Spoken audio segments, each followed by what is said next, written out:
time. On time. You know, the huge. Been out here. Hot minute. I never remember most things. I only forget most things. I have. So I'm digging through the drawers over here, trying to find the pieces. Oh yeah. Oh buddy. To assemble the slipper clutch of last resort.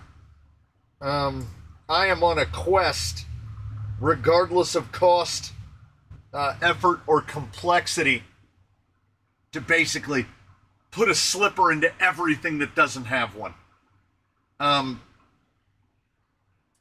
These should be mandatory. They're getting harder and harder to put together. Oh, that's going to go great. It's going to go absolutely great. Oh. Got real lucky on this one,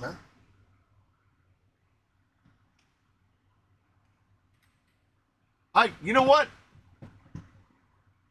I get to ignore the wife today. She wants to go to Costco this afternoon. That's what happened to Mr. Truitt last week. He got dragged to the Costco. Don't go to Costco's on Friday or Saturday. You can go Sunday if you go late in the evening, but Friday and Saturday at the Costco is not a great place to go. I got a purple FMM and a gearbox, probably 20% OD front. It works amazing. Amazon. If it's a T case, it's probably 20% OD. Be interesting to see. Hey, Bob with the 10. Bob dropping the 10. Didn't think I'd see another Gold Rush on the bench. Well, you've seen it before. It's getting recycled. How would you put a slipper on the UA1? Well, that's the thing. Rather than gesticulating, woohoo!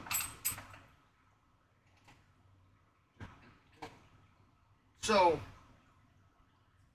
anything that looks like this, obviously, the little tiny guys, they're not getting slipper clutches. It's not possible. There's no way to implement it. But in the events that it is possible to implement it, I will do everything I can to do exactly that. That's what I'm doing this Stealth X right now. Because it's no conspiracy theory. We know why they took them away from us. Because you can break more parts. It's not done for any reason resembling performance. I think just a regular lockdown will probably work. And I am operating on that opposite spectrum, you know. We were just mentioning something related to this on the Discord about how, you know, anytime anything happens, well, obviously you were doing it wrong. I mean, if you can name a component newer to crawling, why is a slipper bad? A slipper is never bad. I just I assembled some random pieces. I don't even think you can get the 32 pitch associated gears anymore, but that's what I wanted. A slipper clutch is never bad in any situation. If you're driving two-wheel drive, they are absolutely mandatory, being going fast. Two-speed, two-wheel drive fast, a slipper clutch is everything. Yeah. Every time a slipper slips, an RC executive cries over a missed drive shaft sale. Yeah, I do a lot of things that I tell you not to do. If you are one of those tiny little gearboxes like I just had, at least put plastic drive shafts on it, particularly the 3-piece kind with the slidey middle, right? That way that can twist and or snap or something, because that torque is going to find a spot to go. This is unstoppable force meets immovable object, and you're over a long enough time frame, you're gonna blow some stuff up. And the thing is, AWOL asked about the Hydro Drive. I think I still have one in a drawer.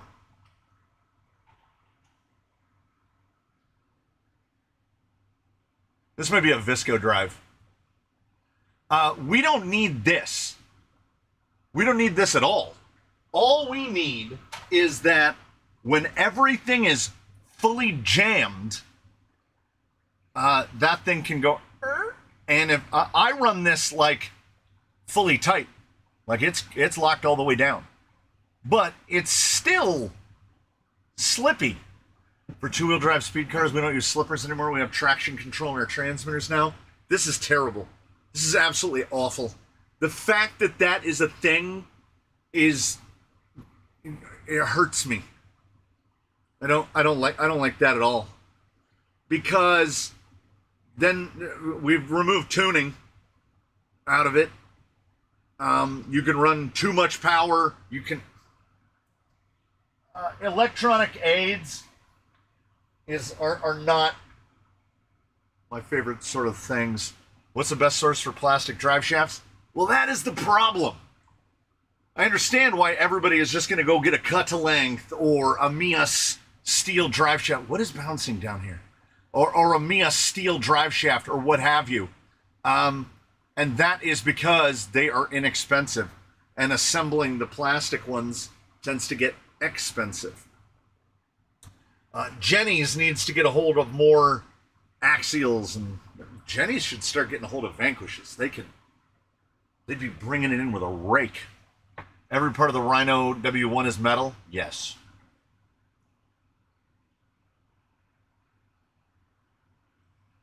I find the Hobbywing Fusion Pro tends to amp out before it breaks anything. You give yourself a long enough time frame, and you'll change before it breaks anything into when it breaks everything. You doing a belt drive anytime soon? I think we have 2 or 3 in service. I know of one. He's right here.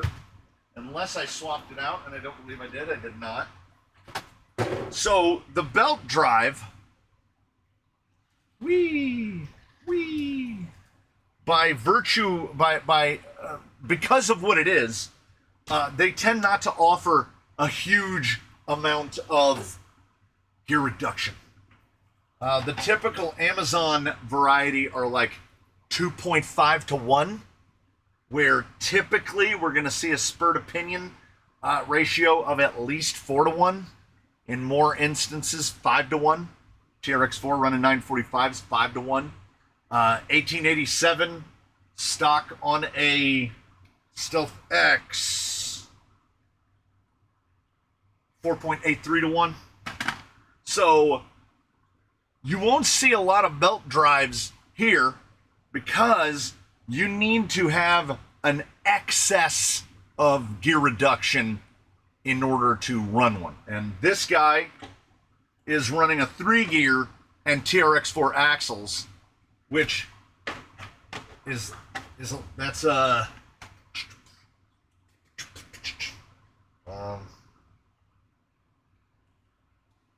that's 19 to 1 before we get to the spur to pinion, right? So even if we were just running a 3 to 1 spur to pinion ratio, that's 56 to 1 final. So you can get away with a belt drive. There's a belt drive on this guy because he's running a 1700 on 3S. So it all kind of works out. But if you're running stock, so what do we say? 18.72 to 1. Let's say it's 5 to 1 pinion ratio. That's 93 to 1. So that's not going to work. You can't spin the spinny bits fast enough make that work. So not a lot of belt drives. Yeah. Traction control, be a man. Be the reason you wreck your car. Don't let your car wreck your car. When Scion was still a company and the FRS came out, now I think they call it the GT86. When that came out, a kid was one of the first, he was like 20 years old, one of the first to receive one, and he took it out on the road and he turned off all the electronics and drove it literally a few hundred yards and wrapped it around a telephone pole.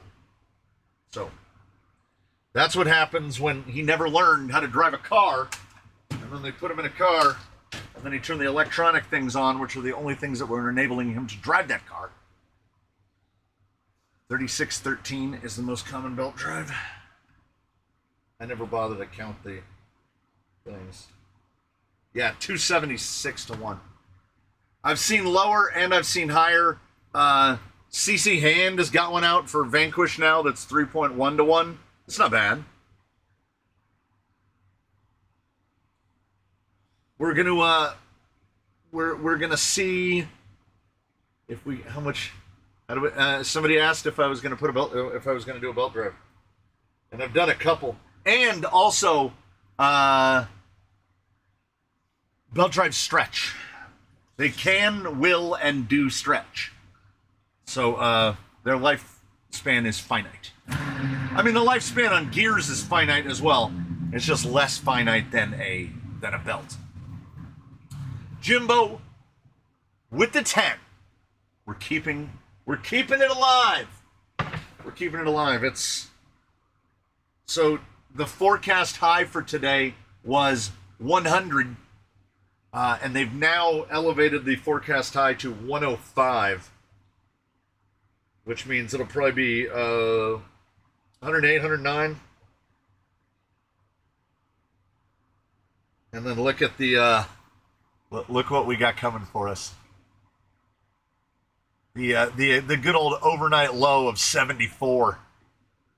Delightful. So this is a chassis that has already been in service. We're going to turn it into something else. 110 in Vegas already. Whoa.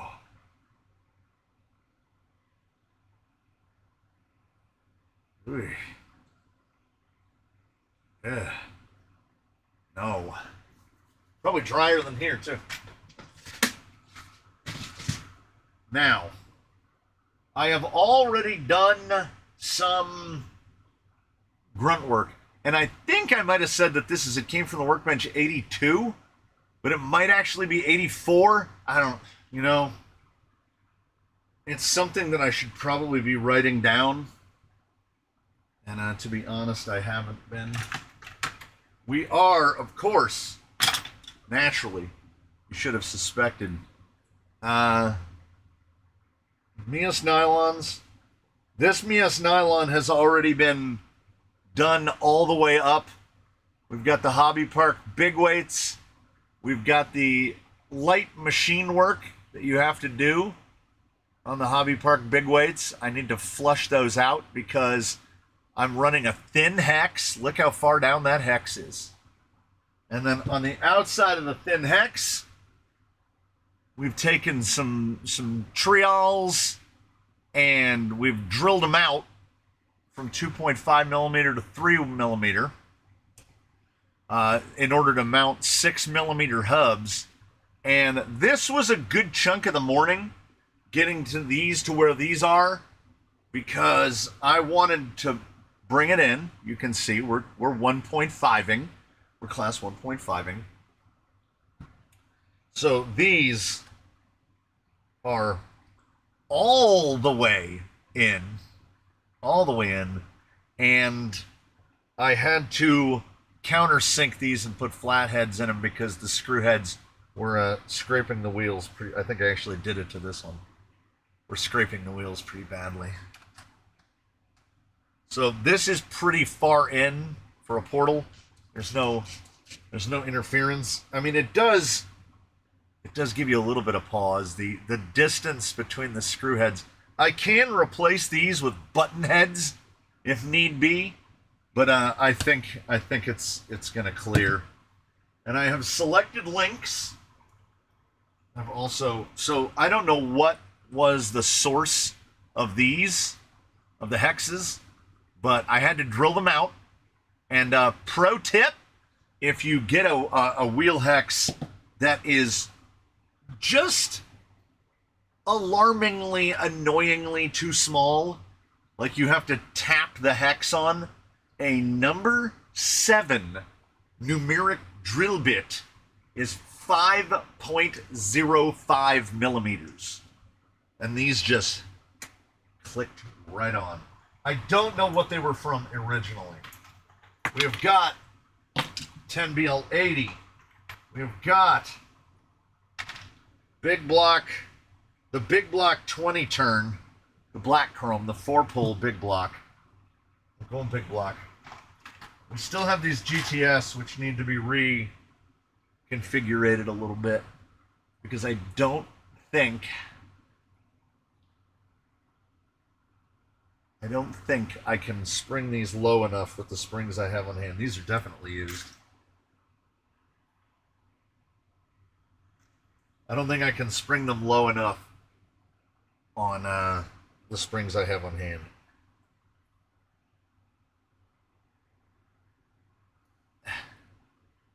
When's the last time you checked the block list? I feel like we have missing members. Do it right now. Do it right now. I haven't added anyone.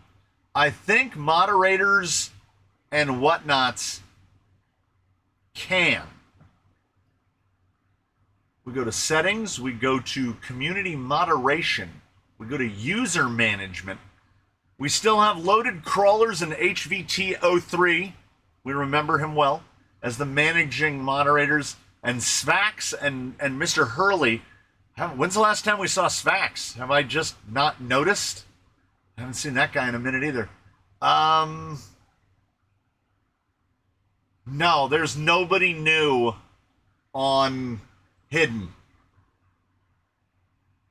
I recognize all of these names from way back. RC Whore. Yeah. WTF Dookie.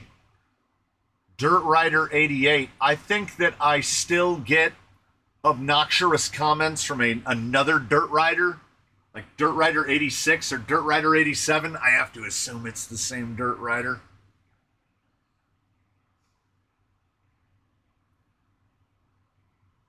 For some reason, the chat is very laggy.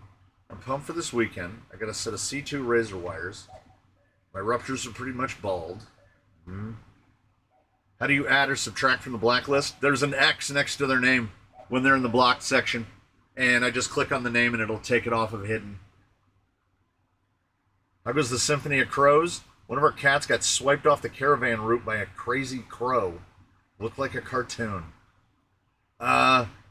The crows are out and about. I don't know where birds go when it's hot, but I assume the crows have gone there. I forgot to fill my bird feeder outside for like a week, so all the birds got mad at me. Where's the best place to chat about a Class 3 built? You know, wherever. Anywhere. Oh, work's been busy. Oh, he's right there. See, I can't remember the last time, other than, Hugo popping in last week, that I'd seen 2 blue names in the chat. How can I add to the blacklist, or is it just owner? No, if you're blue, I think you can. And the way you do it is, I don't know why I'm telling him. There's the 3 white dots off to the side, and there's a report, remove, put user in a timeout, hide user on this channel. Is the hide user, because none of us can do anything. They can still see the stuff, but if they're hidden, nobody can see anything that they post. So they can still post, they can make comments, they can leave comments in the chat, but none of us will be able to see it. So we're just, I wish that YouTube gave us a little bit more control over our own business and that we could hide the channel from other people, but instead we can hide other people from the channel so that we can't see them. They're still there. We just can't see them. They wouldn't want us to cut into any potential ad revenue, you know. No, I'm not dropping frames. Everything is copacetic so far. If I left that open, it scrolled, didn't it? No. So, I arbitrarily tried to pre-select a wheelbase. Yeah, I can see Henry's. Yeah, it's got a little red star thing. What would be the next step down for springs for an 80mm 2-mod? I need a rather firm spring for my K10 TRX4, but not quite as heavy as what the 2-mods come with. Yeah, 2-mods are heavy. You know what? That's a piece of information that I can actually provide to you because I have an 80mm 2-mod. 80mm. Oh, I think the 80mm might be heavier than the 90s. Mr. Turner with the 20. We're up to 40 on the day, guys. 40 on the day. That's how we keep it going. This spring is 52mm long. Which means we take our thing down to 27 here. We're gonna ballpark it. Because when I tell you what the next step is, I need to figure out what the step is. Okay. The 80mm spring is, oh my God. That's a 4-pound spring. 4 pounds. Anything will be a rate down from where you are right now. 4 pounds is crazy. I've lost the shock. There it is. Element blue is 3.4. Next step down from that is... My brain no longer holds it all. No. Element blue is 2. I'm sorry. Traxxas clear is 2.4. Traxxas green is 2.8. Axial makes a green that's 2.4, but that's too long. There's the scale springs, like the Incision scale springs. What would probably be a good fit are just the stock springs off of a Phoenix. Those are like 2.1.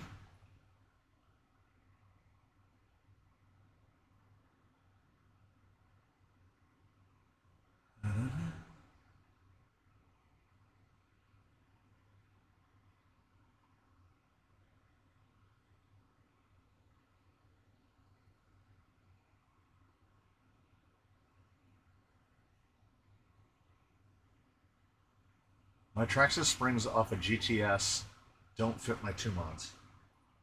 Don't tell my 2-mods. Because I'm running Traxxas springs on a bunch of 2-mod shocks. Don't let them know that the springs don't fit.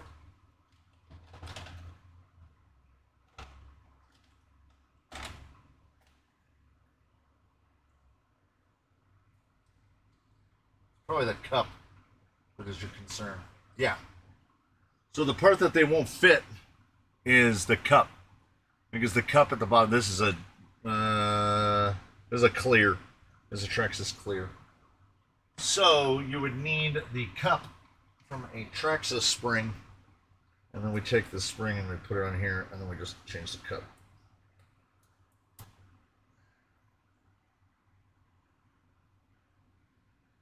I don't think mine fit the shock barrel either.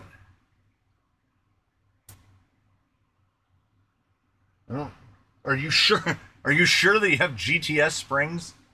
Because Traxxas GTS springs are the same. Well, let me grab another one. Well, here's another Traxxas clear.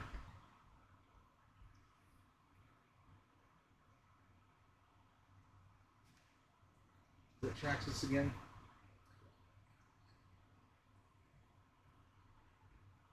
So Traxxas springs and Element springs are basically the exact same thing size-wise in terms of length. I think Elements are actually like 63 millimeters long. So we'll pull off that Traxxas clear and we'll take an Element green. Put that on there. It's a little bit softer. Can't even push through that damn thing. The holes in a stock 2-mod piston are far too small. You have to drill them out.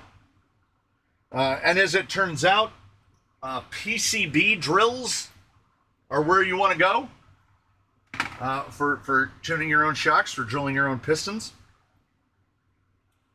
And if you want to spend a lot of money instead of a little money, and I do encourage that,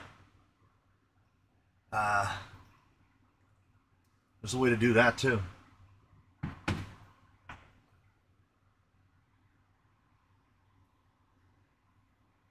Look at this stupid stuff. But wait, there's more. So it's all magnetic. So these are magneted on there, and then they're magneted into here as well. Give that a little snug down. Let's get the old 2 speeds.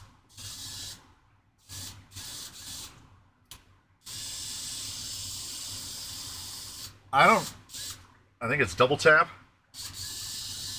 I don't know if it's the world's most expensive piston drill, but it has to be pretty close. And there's magnets in the case, so all the bits just stay in place there. If you want to talk about something that qualifies firmly for once, and it's got an extra collet and that charging cable. If you want to talk about things that you buy because you want them and not because you need them, I feel like Fantic, the next K2 Nano, I feel like Fantic keeps getting me with those things. With the Fusion 8, my Zoku Element has a reverse Carolina squat going on, just nosediving into the ground. Well, you have a motor in it that weighs a pound. That's probably why. I need a left-handed caliper. Where do you get those smooth sliders? Oh, these are Zokus. They're taken off of a Zoku because I think I can't remember who. One of the Class 1.5. Somebody here is a Class 1.5 that is on Zoku rails, and I didn't use this. He's a no slider. He doesn't have any sliders, so I stole those sliders. Does Mrs. C have bouncing noise or jumping noise? She makes a jumping noise. Doesn't look like it has much run out either, unlike Dremels. If you left a truck sitting on the tires too long and have flat spots in your foams, is the damage permanent? No. No. When a foam comes out of a tire, like when it's been packed and shipped, the foam will usually be just absolutely murdered. If you just let it sit out for a while, particularly if you just take it outside and put it in the sun, those foams will just come right back to shape again. I try not to let them sit like that because I know with some 3D printed inserts, they can like develop a memory and stay flat, like memory. So you'll be kind of blah, blah, blah, blah, blah. But foams, unless the building flooded and the inserts got super wet and then mashed, then they might want to stay in that shape. But otherwise, they can go right back to shape. Whatever came of the bugger build, it went home to its forever home long ago. I messaged him and said, I really don't want to do this.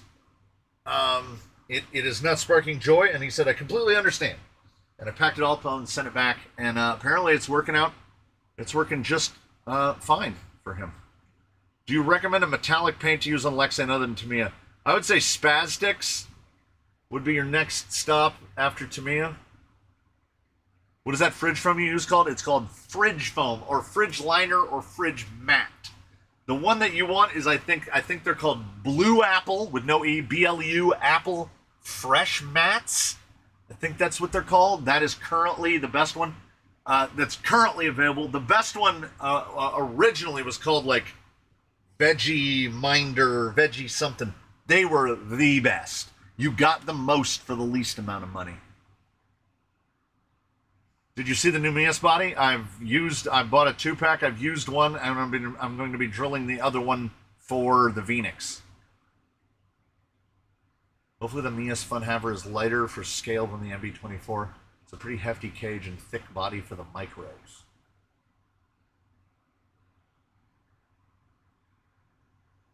Yeah, metallic is a sticking point for us one and all, because if you go to any of the more inexpensive or less expensive, however you like to phrase it, they're all solid colors. You're not going to get metallics. So those are the instances where I'm still buying RC specific paints.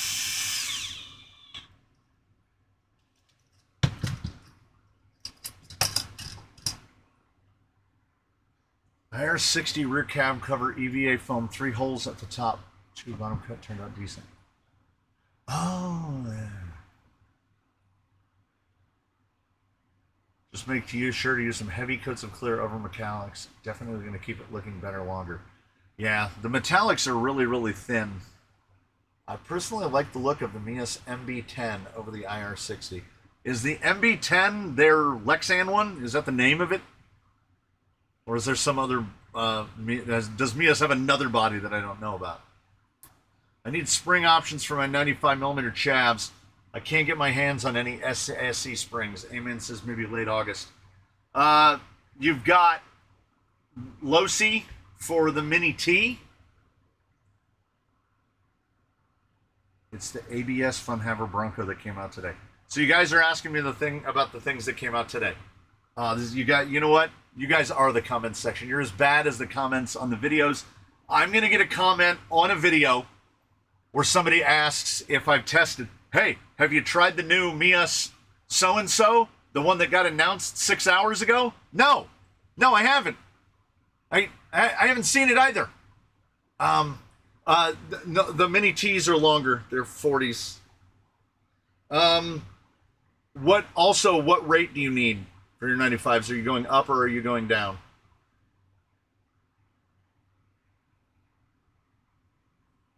Mias has a new Bronco caged body for the 10s. Rant? Well, the rant would be like, I don't know.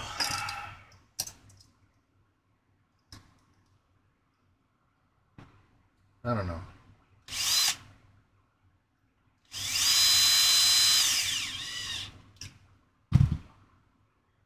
I think I'm just gonna be quiet for a while. Like, maybe I'm not looking in the right places. Maybe I don't know how to use the internet good. I don't know. But I get constant mention from people about things that I've never heard of or seen before. Have you tried the new Vanquish that's being announced next week? Dang it! I had put that on my list to remember. To remember not to forget. It's very D1RC-like, but cheaper. Cheaper doesn't necessarily indicate better. How long did it take to get all the scorpions and ants off last Sunday? Longer than was comfortable. I think they were just carpenter ants because they were really big and they didn't seem to be involved in anything nefarious. They were just as confused as we were as to why they were there. They were like, a minute ago I was in a tree and now I'm on somebody's shirt. So I don't fault them.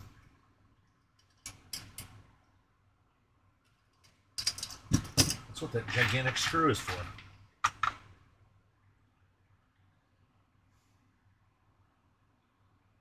The stock springs may work, but I like options. It's a 7-pound trail rig. The stock, well, okay. The 95s will have come with 2 great rates of springs, 2-pound and 1.2 pound. Probably going to be pretty close, honestly. Like 2s in the rear, 1.2s in the front. It depends on what your weight distribution is. Your next step down for the 1.2s is going to be like Deluxe Sauce 0.8s. Or you would have to source springs from some other Amazon chavs.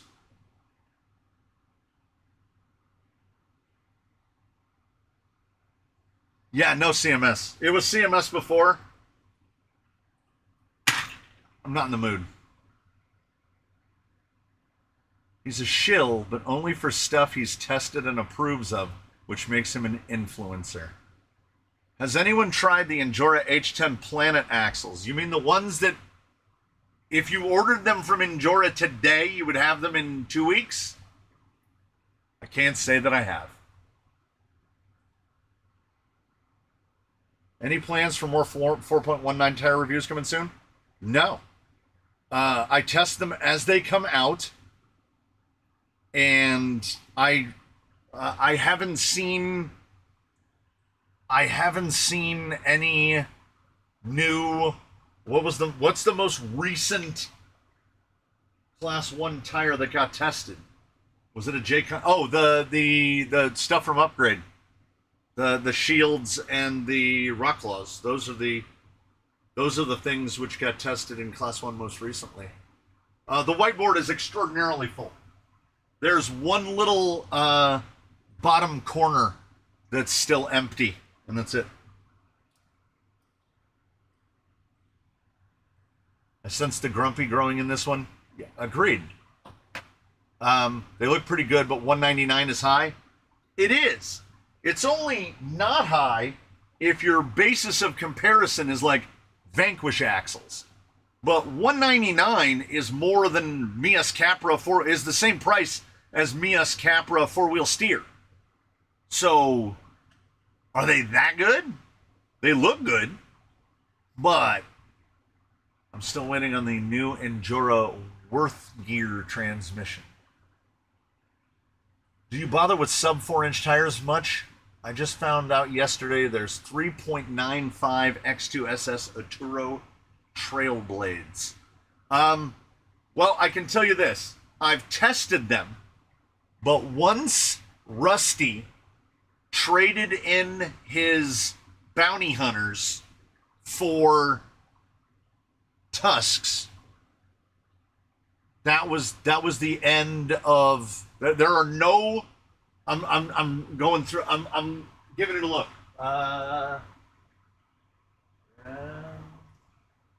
There are no tires under 419 in service.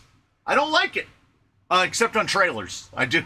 I am running sub 4-inch tires on some trailers, but I think 425 is great. I want to see more mini class sized tires. I'm not as hair shirted as some of those among us. Miata commuters specifically. Does anybody got it? Found it. Not only honest and genuine, but always on the same lines and the same tests, unlike others that test stuff in different areas all the time. Well, that is called science. How many minis do you have, and what sizes are they? I have none, unless you count Mickey, who is not a mini, because his wheelbase is too long. His tires aren't maxed out, but his wheelbase is definitely, he's 3/4 of an inch too long. So technically, I don't have any minis, and I have 0 micros. So an argument could be made that I have half a mini and no micros. Would you consider a Hobbywing 2300 Elite an upgrade to your Rhino, or is the stock setup better? I don't think an Elite would fit. No, this is not a micro house. Like, I'm okay. I would say a 9-inch wheelbase is actually okay. Because if you're doing something that is truly 1/10 scale, like a 10th scale Willys Jeep would have like a 9-inch wheelbase. Or a Jimny. That's why they make the Jimny 6th scale. Because the original Jimny had a 76-inch wheelbase. So if you made it 10th scale, you'd have a 7.6-inch wheelbase, and your tires would have to be like the tires that come on Traxxas trailers. So I prefer, I say we're a 10th scale house because 10th scale is what they call all of them. When this is done and has a 313 millimeter wheelbase, a 3,000 millimeter wheelbase is long. So it's going to be something, we're all hovering in somewhere in between 1/7 scale and 1/9 scale, I think is where all of these things drop. And as long as you don't make me have to deal with 24th scale, there won't be any violence. And I've driven them, and I don't mind driving them. They're absolutely fine. I don't want to work on them. I don't want to service them.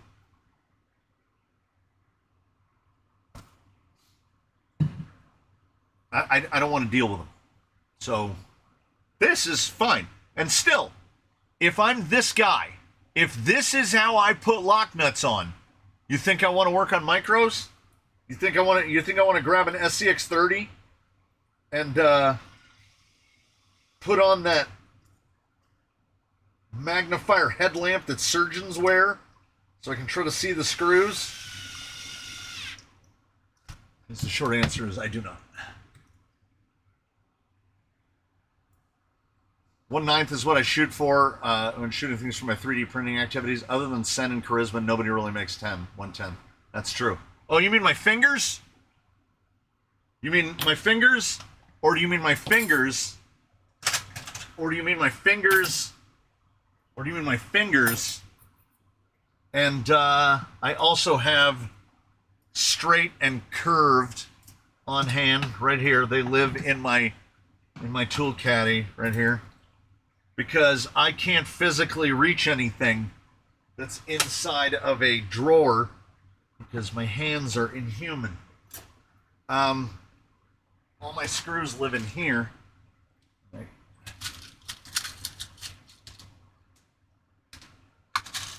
This sucks.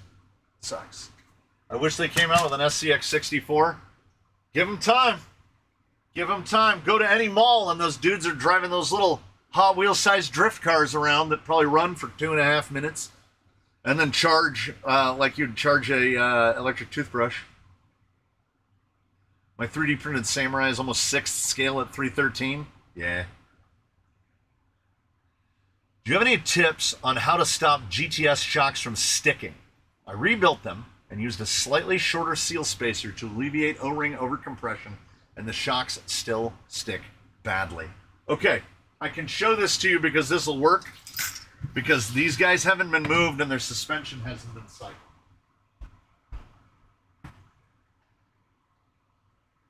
So, when I set this guy down, he's probably not, so his suspension is at full droop because he's been up on his foam. And you'll notice, we have no suspension action, okay? The Traxxas GTS has what to some is considered to be a bug, but I consider this absolutely to be a feature, which is this has been sitting at full droop, so he has no suspension. As JDA points out, and Mr. Hurley points out, they are emulsion shocks. So what has happened is the air and the oil have separated from one another. That's the first part. The other part is the X-rings, the seals, fit so tightly against the shock shafts that despite the weight of this vehicle, we have to...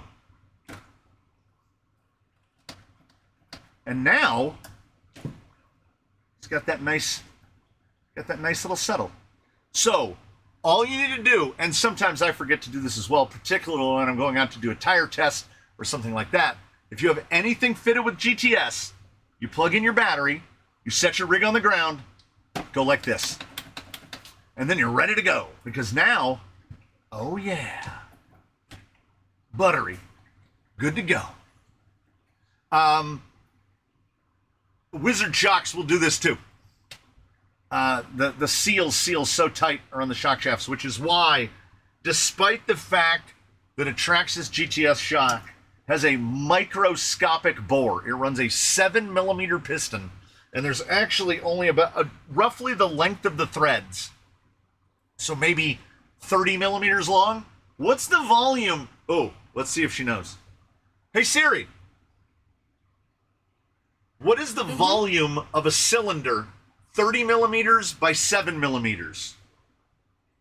The volume of a cylinder is area of the base x height. This is from skillsione.com. For more, say open this on iPhone. No! See? She can't even, she won't even do the math she won't even do the math for me. What is it like? It's like, pi r squared or something? I can't remember how to compute the volume of a cylinder in my head. So, 7 by 30, it's how much that is. Yeah, I guess this is new blue because old blue is gone. You got a little bit. This paint is extraordinarily rugged, though. Yeah, I still need to do the wife's. I need to do the wife's first thing tomorrow. Pi r squared times the height. Okay. Hold on.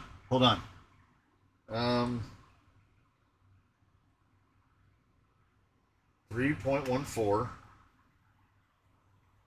times 3.5.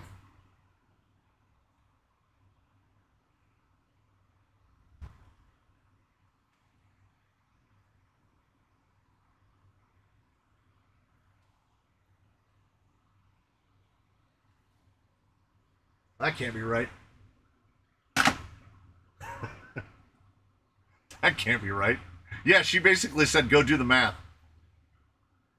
I'm new to the hobby, and I bought Tusks in 475 for my stock Phoenix Falcon edition, and I'm not able to make them fit. It touches body and frame plus bumper. What can I do to make it fit? They should... Are you still on the stock wheels, or have you gone to a wider wheel? You should be okay on a 475. The vehicle comes stock on 465s, so 1/10 of an inch, 2.5 millimeters of tire difference shouldn't make that much of a difference. If you've gone to a wheel that's wider, anything minus 10, it's going to push them way out farther. Yeah, 769 cubic millimeters. I guess that is right. So to get cubic centimeters, would you divide that by 100? So it'd be 0.77 cc's. That sounds right. Even as heavy as my TRX-6 is, I still have to push it down to get the shocks to warm up a little bit. Yeah, same shocks. What pinion would you recommend for Gold Rush V2 with an 1800?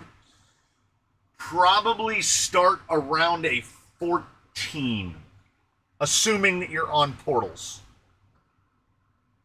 The shade of blue on that truck is Iron Lake Torquey.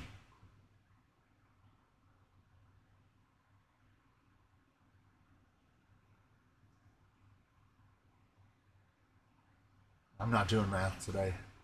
Alexa said 1,154 cc's. That seems a little big.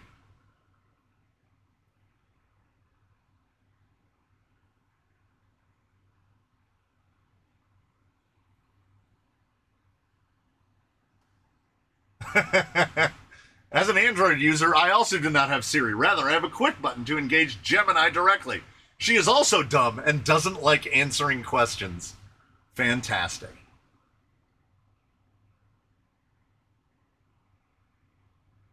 Did I see hemostats and tweezers? Yes. It might be divided by 1,000. 0.07 cc's? That seems too small. Traxxas have a mod for GTS to fix the stiction and replace the black spacer between the two blue O-rings with the thinner white one from part 2362. But again, that is fixing something which is not a bug, but rather a feature.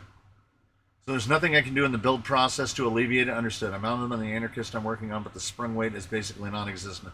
Yeah, I don't know if I would run GTS on an anarchist. Because with that small bore and them being emulsion, you are going to be happier on a bladdered shock of some kind. I say from experience. Unless you're adding another pound and a half.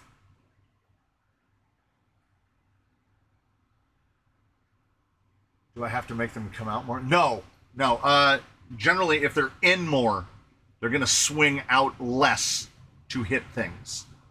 I can't say that I have this scenario because mine is on a Zoku chassis.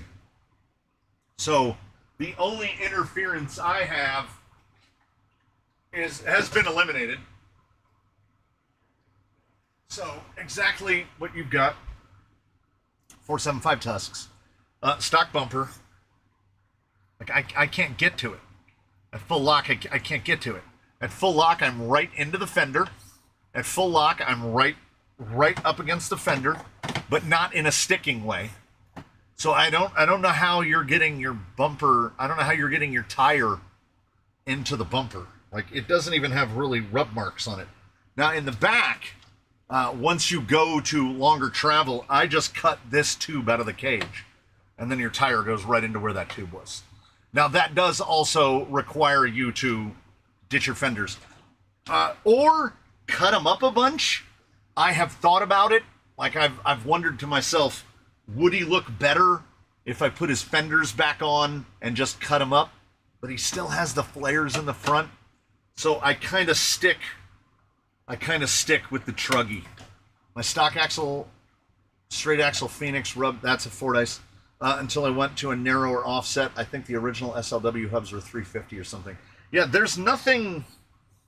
These are just regular, about -5. Yeah, back in the, well, this was one of the OG. I did the video on this almost 5 years ago. He's been in basically this configuration for 5 years. I drove this guy a couple days ago, like 3 days ago, for the first time in a little while. Man, I forgot how good he is. Oh, it's so good. I think that for Proline, honestly, I think that's who I'm taking again. I'll take some other guys up there just, to have, but I think that's the guy I'm taking to drive. Going to an event tomorrow on brand new Tusks. Do you think it's worth burning them in real quick? What is the traction situation where you're going?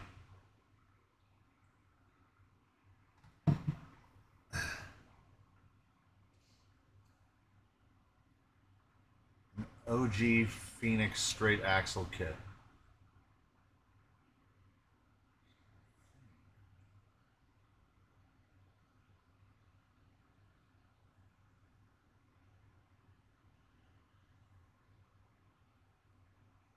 Yeah, I bought my ticket. I think I mentioned before.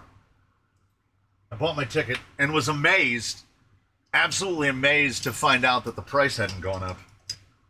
Proline by the Fire 2025 and 2026 cost the exact same amount. Sometimes things are surprising. I think I went to this.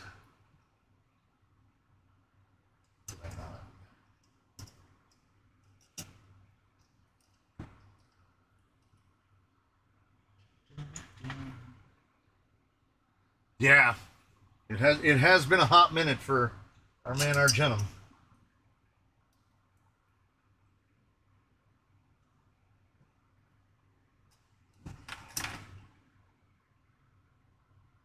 I think that's what I went with. That looks all right. If it's wrong, nobody will know. Anyone with the IR60, do you have to use the cage part? Yeah. It is how the body attaches to the chassis. I mean, you know what? No. If you were going to run it as a cab only, and you were going to figure out your own mechanism to attach these, like the ones who do all this stuff for RC four-wheel drive bodies. If you were going to do something like that, you could run it as a cab, but the fenders, the rear fenders, don't attach to the cab in any way. Proline by the Fire, sponsored by Axial. Well, they're all owned by the same company. Horizon Hobbies owns Proline. They own Axial. They can't afford to do Axial Fest and Proline by the Fire, so they're just kind of wadding them together.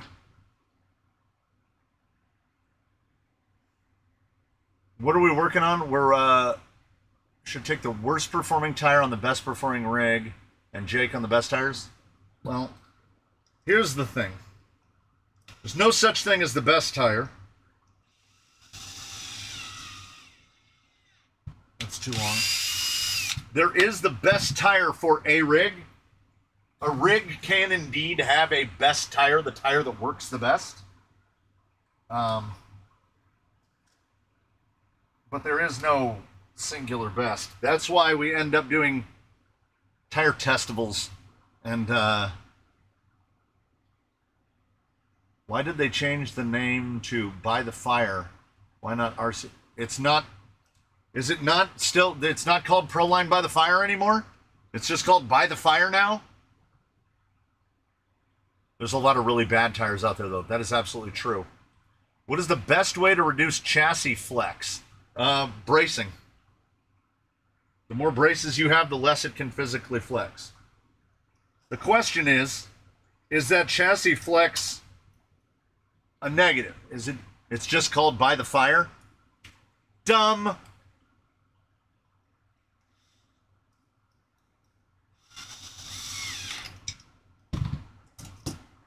Proline's not allowed to have anything nice anymore, I guess.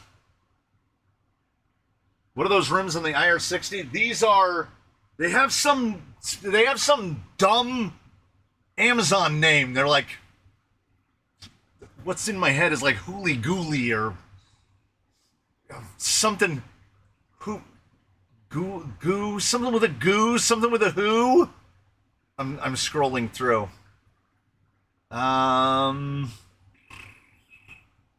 It should be coming up. Oh man. On page 4. One fast. I was way off. One fast. And they have them in a gajillion colors, but there's only one of them that is currently on Prime, which is not the ones that I have. The ones that I wanted. The ones that I wanted, all silver, they did not have. They only had silver with the gunmetal in the center, so I went with that, and they're fine. Are you guys saying it's spelled FYR? It's Enjoy by the Fire now?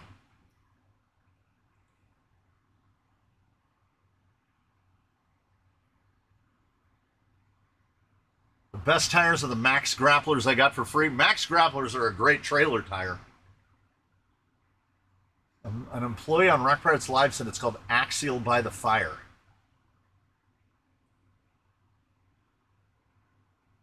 So I thought, gee, we can't put Proline in there or people think we're favoring one brand. It used to be Proline by the... I don't know. It doesn't matter.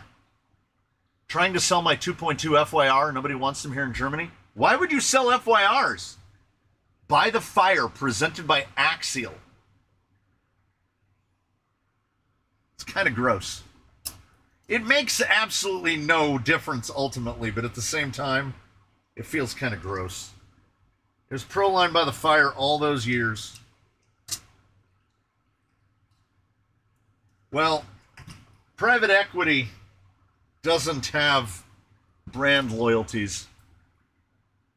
It's actually now called Mias by the Lake. Yeah, no lake out there. Ruptures. Oh, so it was 22C2 rupture versus the FYR? I can see that. Yeah, me, us by the fire. It's not me by the fire. It's not you by the fire. It's us by the fire. Is there like fireplaces all over the terrain to bring some kind of atmosphere? No. No. There's probably bans that say you can't even have open flame.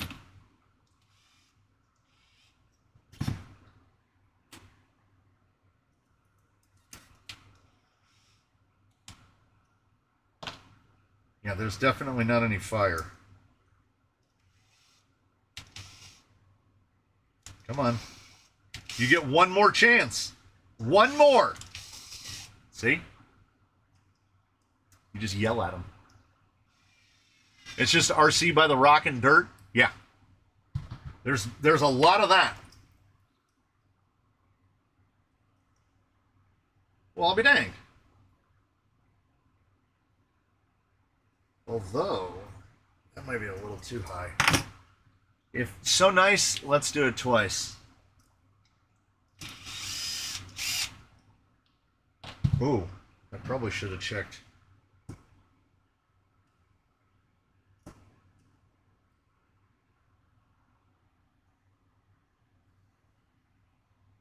Should have mounted the gearbox first. Red cat by the dumpster.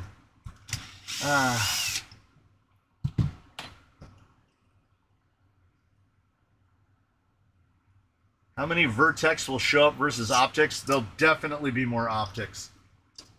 Last year, the Vertex 6 was still reasonably new, and I saw like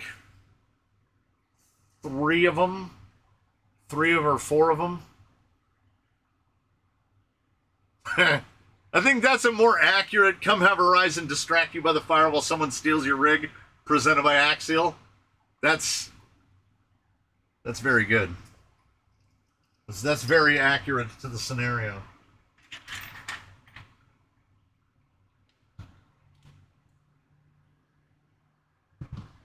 If you're not into tiny toy cars that go slow, I see no reason to go out to Horseman's. There's nothing exciting out there. No lake, no pond. Yeah, no nothing.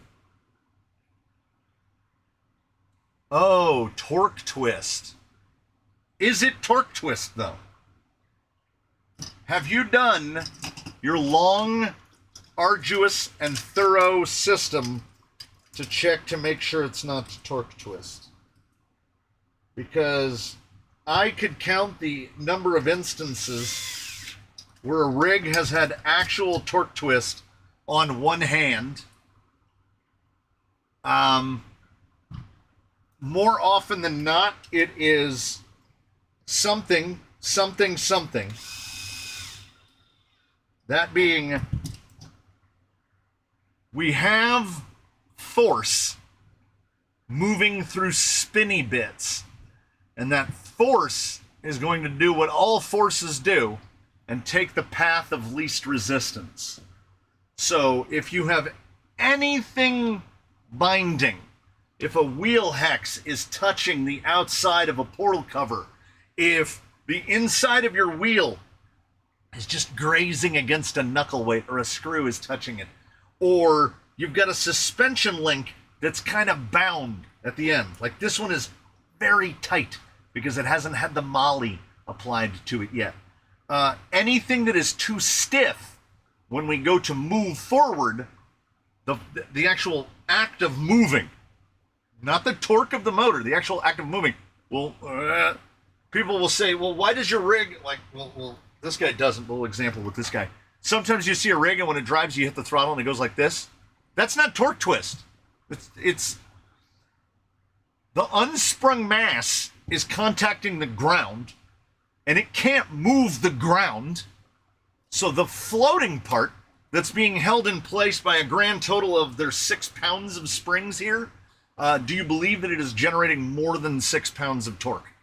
Because if it's generating, and it has to be because it moves the vehicle, so clearly it's moving more than 6 pounds of torque, the body will just lean over to the side. It will compress the spring on one side and extend the spring on the other. This has nothing to do with the performance of the vehicle. Some rigs don't torque twist that way because they disconnect. The sprung weight and the unsprung weight, they don't get in a fight. But deflection, yeah. 9 times out of 10, there is something mechanical interfering with something else. Something that's moving shouldn't be, or something that should be moving isn't, is what happens.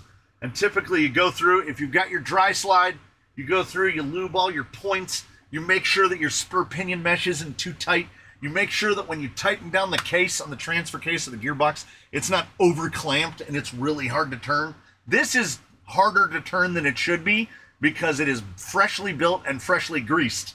So I should just be able to spin this, but I can't. It barely rotates. But if there was something binding in it, I would go, yeah, and it would just go. Same with axles.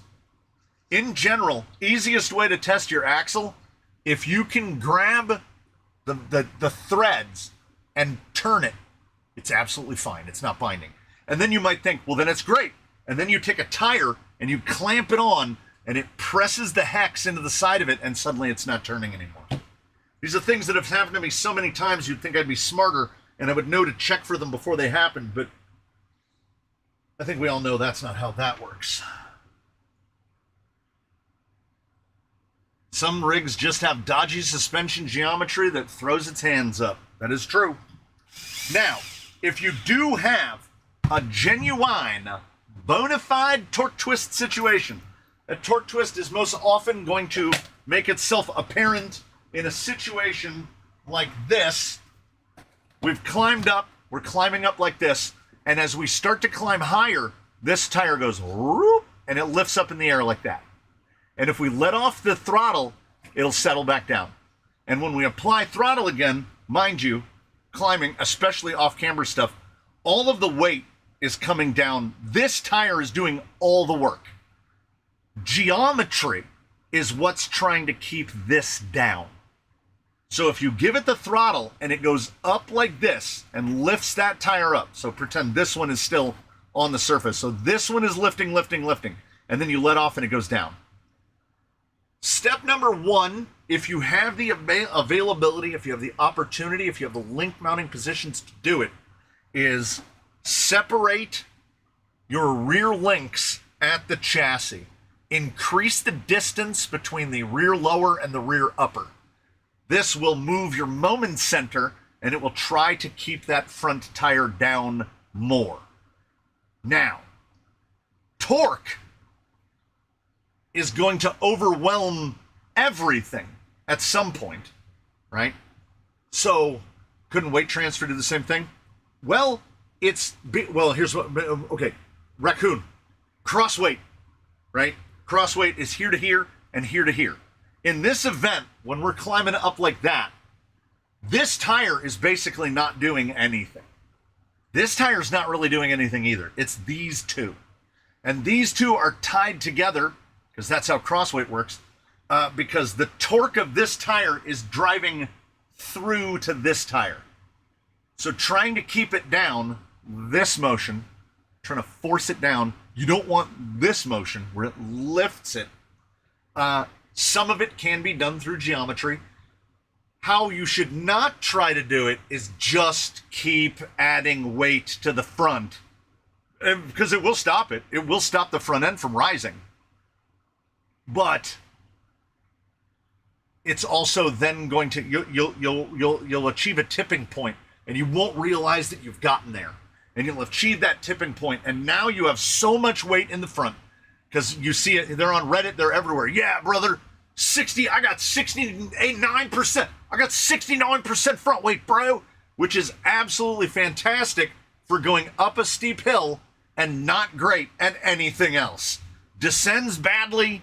Side hills badly, corners badly, because all of the weight is centered directly over the axle that steers, so it tends to institute push. So typically, for like the trail goers like this, I'm not even making any effort to get to 60-40. A lot of these guys are probably 55-45. Because think about it. Unless you're doing truck pulls, 60-40 split one way or the other is like the do not exceed. You don't want to go past that. I do have rigs here that are 63, 64% front weight, and then you're welcome to a situation where you get to tune for that.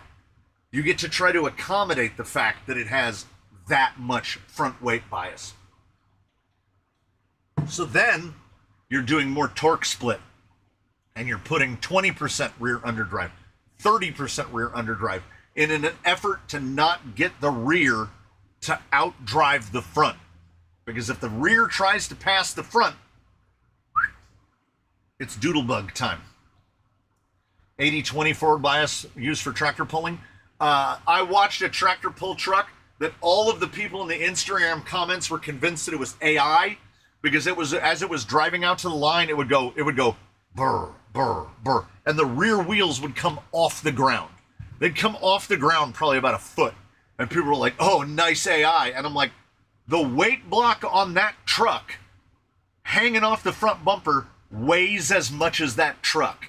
It only needs rear traction when it has a giant pulling sled mounted to the back of it. So its rear suspension is hard as a rock. It can literally, its center of gravity is, that pulling truck's moment center is probably right here in front of the front axle. Because when they attach it to a dynamic weight sled, where the weight gets heavier as it moves forward, it's a whole different thing. What is it? I've heard and seen it used in a number of ways. Everything's a conspiracy theory when you don't understand anything, and everything is AI when you don't understand anything.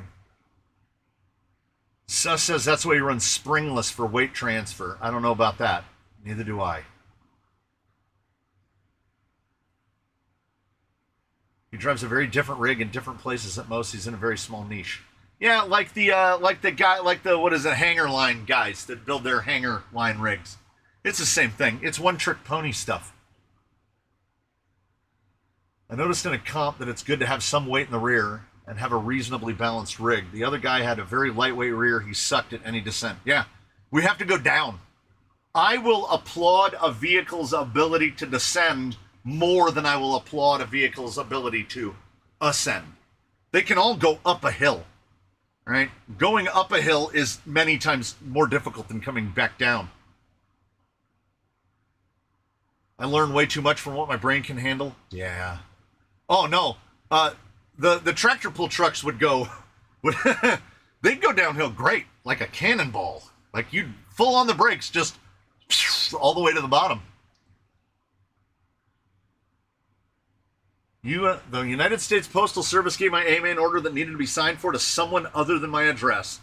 Fantastic. Descending is boring? No, it's not. Because when ascending, gravity is helping you. Gravity is helping you because gravity is the only thing that is keeping this in contact with the ground, right? You can't. We don't have active downforce, and we're not forcing them into the ground. So it's gravity. When you're descending, gravity is not helping you. I mean, it's helping you in that it's pulling you down further, but faster than you'd like to be.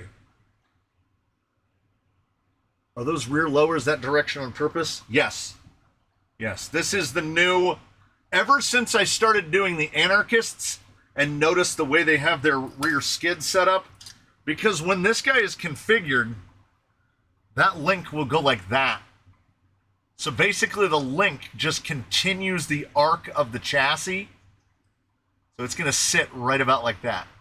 If you have them all the other way around, depending on how kicked your chassis is, it can just make like a little hook that makes your rear axle catch on things as you descend.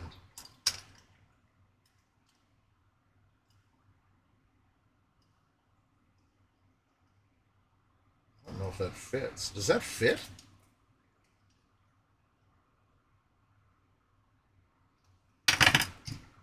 It's getting hotter in here by the minute. Yeah, just get a parachute. Yes, descending something is way more pucker factor than climbing the same thing. 100%. Almost every rig does a handstand on the mountain you have in your backyard. Well, coming down Tumbledore, because I do that section that's right up against the fence, that's pretty near vertical. I had to put the angle of the link closest to the axles because the drive shaft would otherwise be lower. Gravity is a theory and falls apart when you look into it. You're working with weight, not gravity. I mean, that's fantastic, but I'm gonna bow out of that one.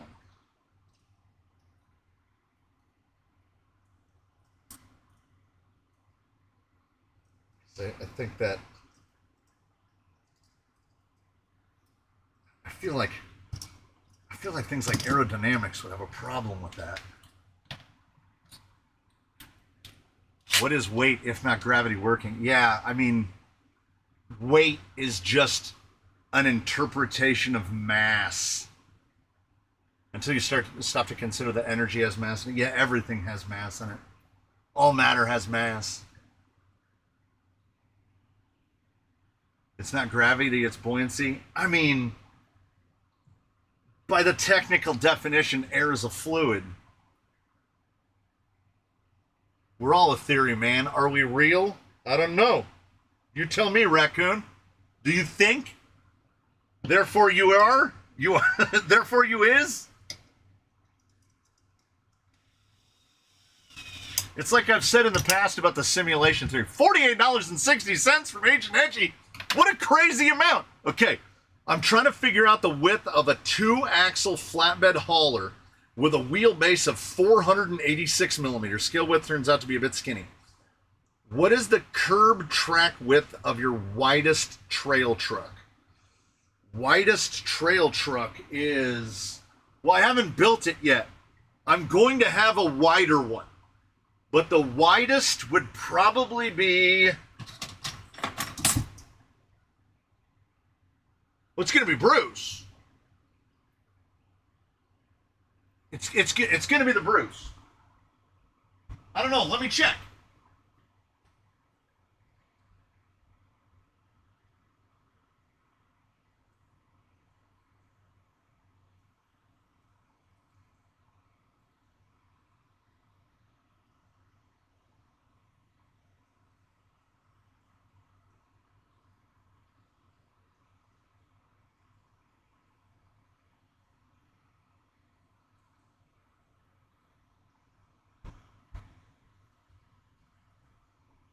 I should measure this guy too. Okay.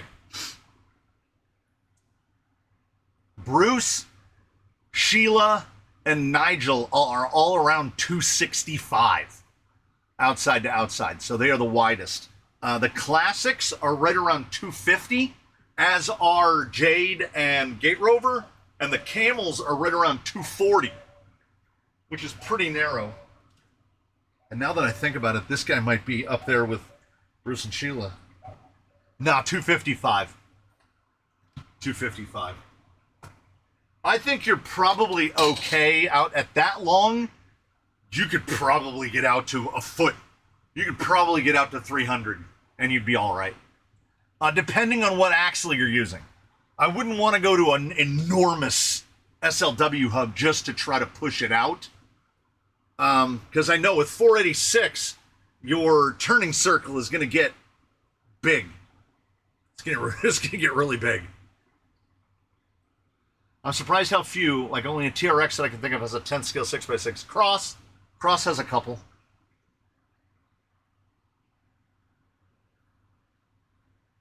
FTX Canyon 312. You missed everybody agreeing with me about ice cream sucks. No. No one agreed with that. Okay, watch. We're going to do a poll. And I want this poll to turn out... I want this poll to turn out exactly the way that we know it should. Because it goes, start a poll. And it's just going to go like this. Does ice cream suck? Boom. We're gonna show them. Yeah, it's gonna be 99 to 1.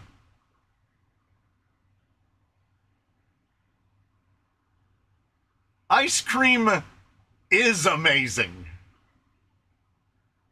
Okay, why are people agreeing with him?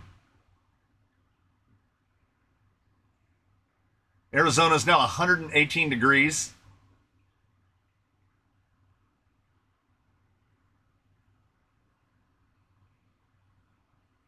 Oh, did I put Dewar's ice cream suck? I'll tell you exactly what Dewar's is. It's this right here. My keyboard is the same size as your keyboard, but I can easily pick. Actually, I can do the 8-inch ruler between. I think I can do the 8-inch ruler between all of my fingers. I hit multiple keys at once. Ice cream is amazing. Do you remember how wide the axles were on the 7-scale Honcho? I do not.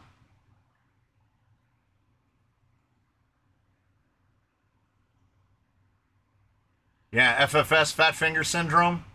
Yeah.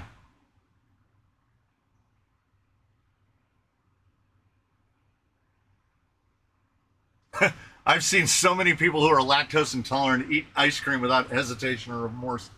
One of the youngest, one of their friends, I call them their bros.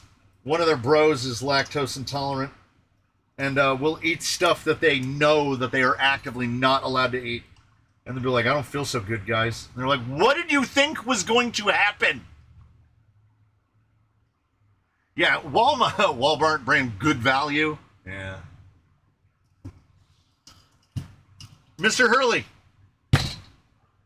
I don't want to try to explain statistics to you, but 9-1 is not a victory.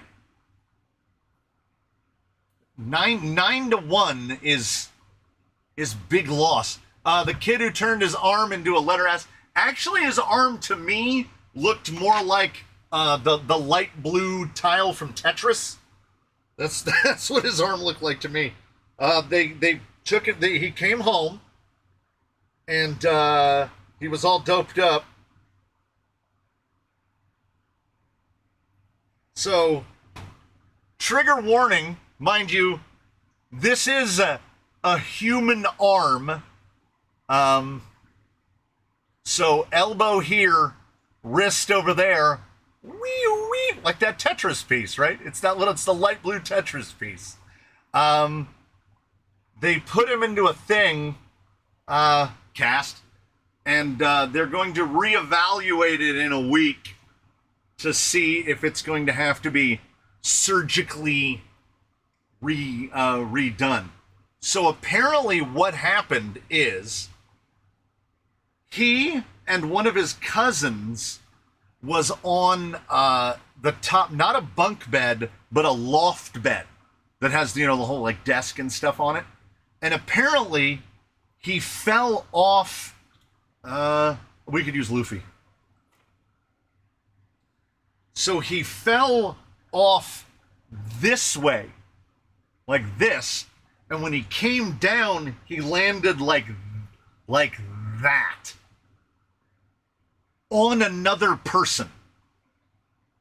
So all of his weight drove through these two skinny boys right here, and just so like he put his shoulder through that and just, yeah, the first picture. Okay, so the the x-ray's not good enough.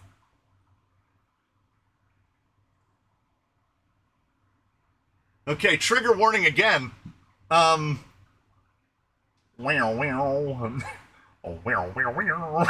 So it just, I don't know how,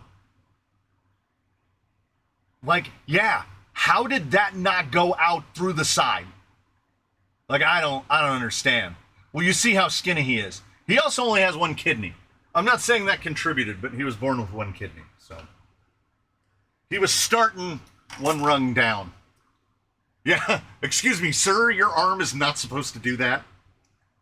He could, I mean, you gotta look at the upside. He could steal from the vending machine pretty easily. Just, Just slither it right up in there. When I was young, I felt my arm bend like plastic and snap back several times. Yeah. I feel like there's something wrong with that picture. Yeah, so and if there's one positive to come out of this, that's his left arm and he's right-handed. When I broke my hand, I broke this bone. Yeah, it wasn't even like swollen up. It was just a skinny kid's skinny arm. Now he did fall probably around 5.5 feet right down onto. Yeah, I don't know how it didn't compound. Somehow I've never broken a bone in 36 years. My wife broke her little toe while drunk once. I broke this bone right here. God, it's forever ago now. Has to be close to 10 years ago at this point. Punching, and broke this one. And because my hand is a roadmap of scars and torn up knuckles, these guys can handle it. These guys can handle it just fine. But I hit it hard enough that it just broke this bone, and they had to redo it. And I'm right-handed, so I'm gonna get temporarily banned. Oh my God. You know what I won't? You know what I'll do? I just won't turn monetization on, and then they won't look at it. Because I don't think the AI comes and looks at it if monetization is off. So I think we're just gonna leave it monetization off. Give him a smell and salt, it'll be fine. He can still play. Yeah. You know what? Yeah, well, apparently the boxer's fracture is up here instead of down here. I thought it was the boxer's fracture, but they said not specifically, but that is a break that occurs from punching. Yeah, trees do not move.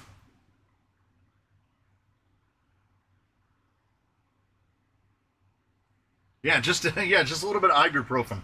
That kid'll be fine. That kid's gonna be out of commission for a little while, but he's 11?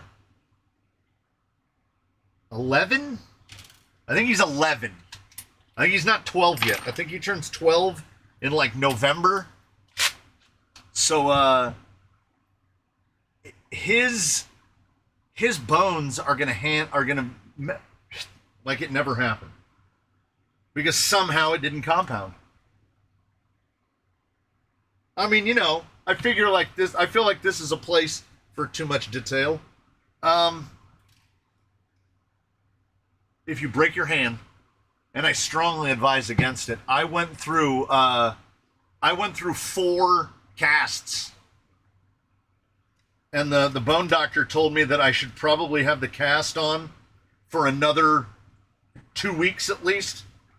And he said, but I know you'll just go home and cut it off yourself. And I was like, you're damn right I will. I will 100% cut that thing off. I was going crazy because I broke my right hand and I'm right-handed. Taking showers and going to the bathroom were the absolute worst. Well, no, the worst was when they did my second cast, they put it on too tight. And it almost gave me panic attacks. So I came out and I put my bike on the bike trainer and I did a Grand Fondo. I did 62 kilometers in Zwift on the trainer. And if I would hold my arm down like that, sweat would pour out of the end of the cast. And it smelled like a foot had kicked a hole in a giant block of French cheese. You could smell me coming. And the wife was like, we're going back to the hospital and they're going to take that cast off. And I was like, they're not going to want to take the cast off. And she goes, they're going to smell you coming and they're just going to cut that thing off. And when they cut it open, it was like when those people was like, the room doesn't smell like pickles. And then they crack that jar of pickles and suddenly it smells like pickles. It was like that, but feet. Like just the strong, visceral odor of foot and cheese. And they were like, oh my God. And they wiped it down with some sort of stuff, and because I had to have a whole, and then it turned this muscle into goop because I couldn't make a fist for 8 weeks. It was great. And then they were right. He said it's probably going to be about 7 years before it's normal again. And they were not wrong. It got normal again. I can't tell when it's going to rain. Even with the shock questions. I have a Deluxe big bore that no matter how I build it, the shaft does not cycle freely on soft springs. What's the proper way to avoid that? You have too much damping. You are over damped.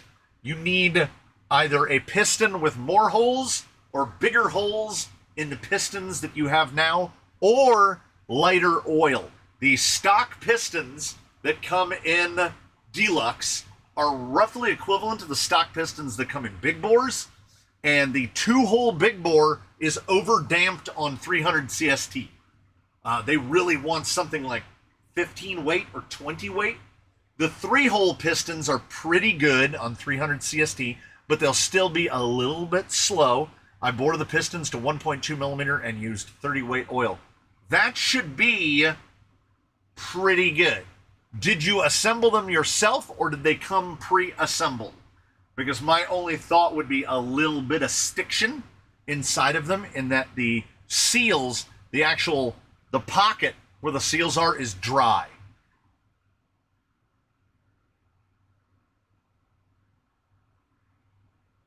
Oh, you don't have to, you assemble them yourself. If the seals are dry, the seals will themselves stick. Because the seals kind of need to be able to move and float around a bit. It came from the J-Concepts reactor. I don't know why. I never would have thought this myself. But when you are going to build your shocks, take a little bit of the oil, pour some oil, take a little bit of the oil. I use the little 2-ounce portion cups. I'm flailing around. You know what a 2-ounce portion cup. If you've ever been to a place like a Rubio's or something where you can take home salsa, it's those little things, or the Hawaiian barbecue, the things you can take the sauces home in. 2-ounce portion cups. Put a little bit of the oil that you're going to build the shocks with in there.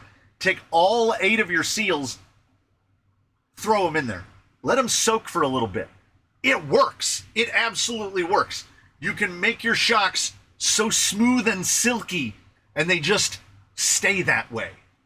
And I learned that from the otherwise inscrutable manual for the J-Concepts reactor, which was like, while you're going to start building your shocks, while you're assembling all of your other pieces, just throw your seals in this thing of oil. And I was like, all right, manual said it, I'll do it. Oh, absolutely works. It's what I do now. Because typically I'm rebuilding, and if I'm rebuilding, I do like an oil change. I just throw the new seals in the old oil.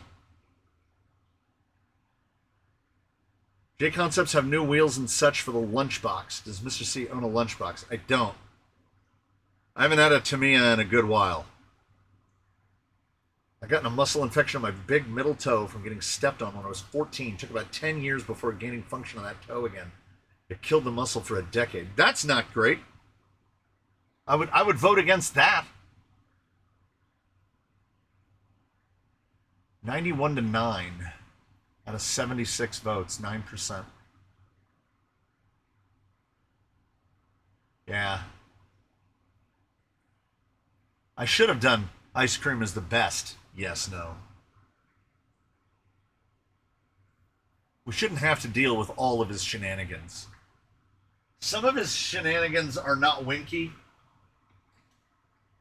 Some of his shenanigans are winky. There's too much light coming through right here. We got to put some. There you go. See? What a difference what that was. How did only half of the viewers vote? Some people don't vote. I don't think my TISM lets me get to the point where I'm drilling out pistons. For a crawler, I'll just lighten it up or learn to deal with it. No.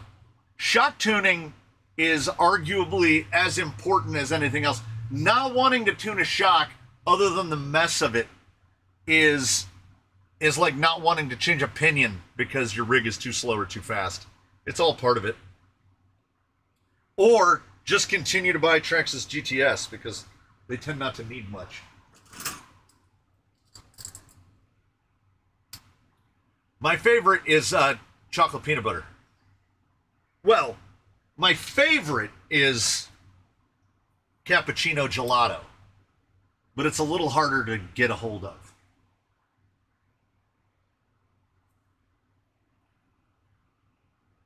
Mint chocolate chip is good, but I don't crave mint chocolate chip all the time.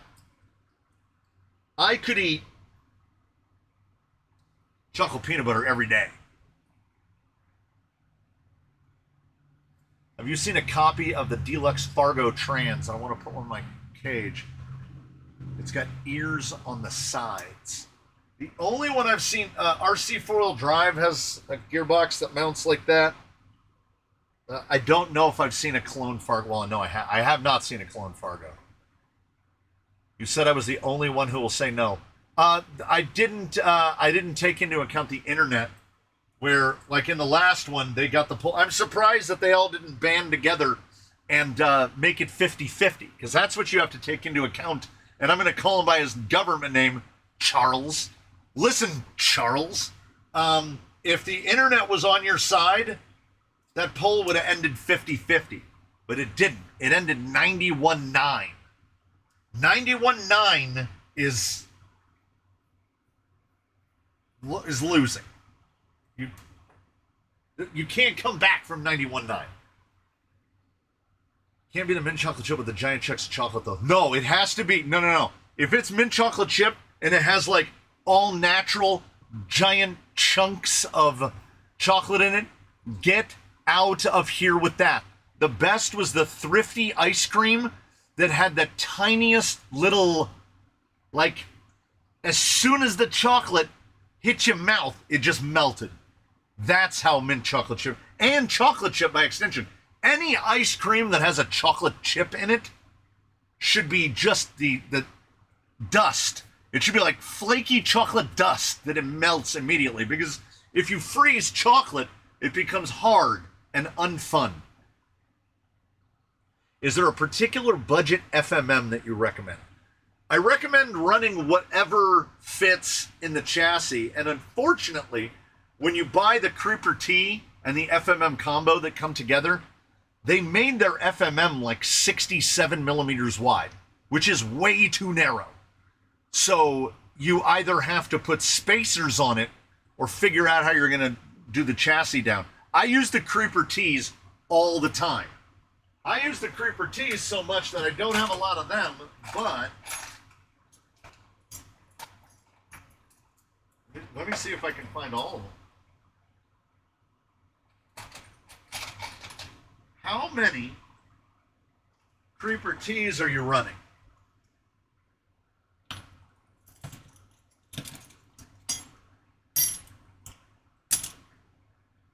I have more. Those are the ones I just found right now. It's too narrow. So I will use the ones from the 10 Pro. I will use the ones from the Mias. The Creeper T case is... Oh, look. Check this out. Follow me on board.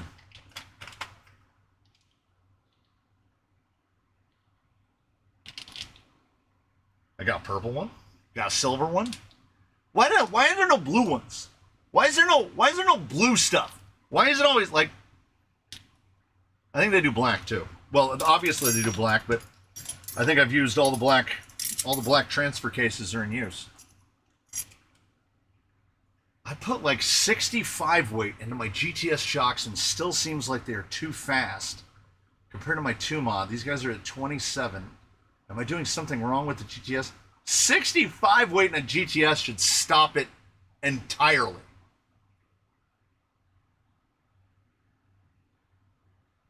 That 65 weight in GTS?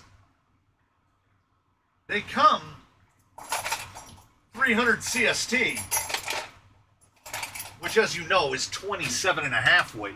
I can't imagine 65 weight in a GTS. I have to drill GTS to get them. Or red pistons. Red pistons in a GTS, you can run 40 weight. Or drilled in a big bore or a deluxe can run 40 weight.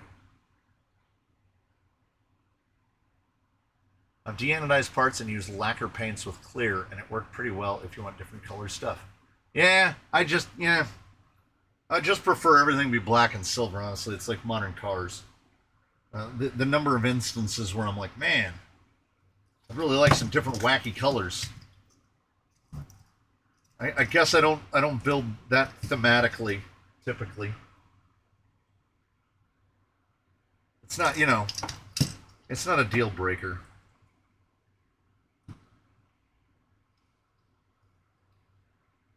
But it's like, it costs extra. Just anodize everything clear. We wouldn't be mad if a bunch of the aftermarket parts were all just silver. Green is also very seldom done outside of wheels.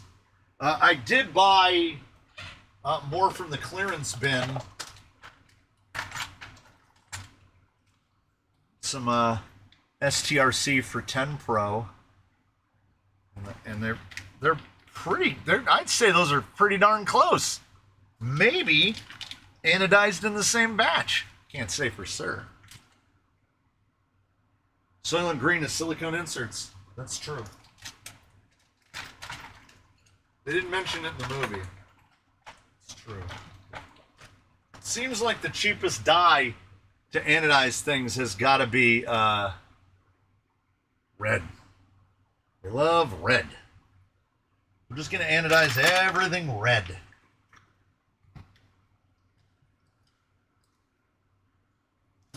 No, how slow am I going? I feel like I'm going pretty slow.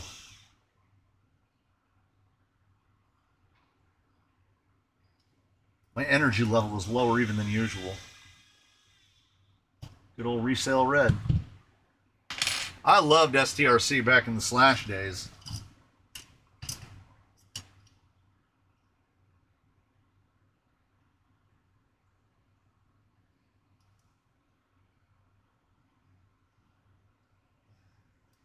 I don't remember. I mocked this up, and I have no recollection of any of it happening.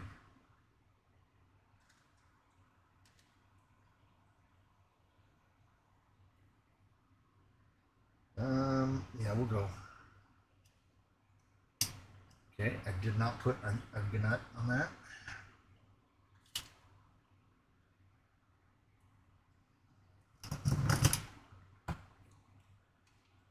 I wonder if I can get power to this thing.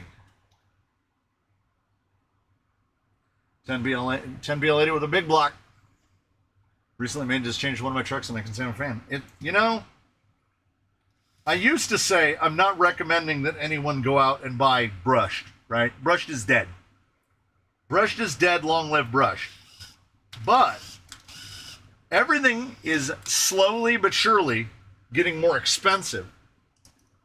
So you could get a big block combo, 10BL80. You could get a secure combo. You could get a Fusion SE.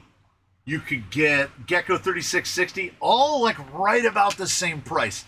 All in that like $80 to $90 range. It's different strokes for different folks, man. Am I saying that the 10BL80 is objectively better than a Fusion SE, like a Fusion SE 1200 or an 1800? Kinda. Performance-wise, depends on what you like.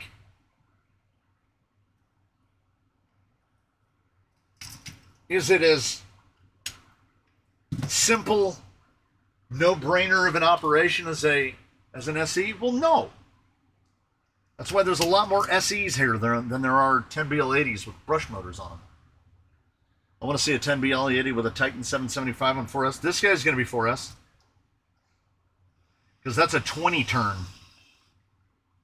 It's a 20-turn big block. And with portals and a Stealth X. Okay, that's a 55. So let's just operate off the assumption that we're going to run 1555. So 3.75 times 1.4 is 525 axle ratio times 2.6. 13.65 after spur and pinion. 55 divided by 15, that would be 3.66. 15, 3.66 times 13.6. That's a perfect even 50 to 1 on a 15 tooth pinion.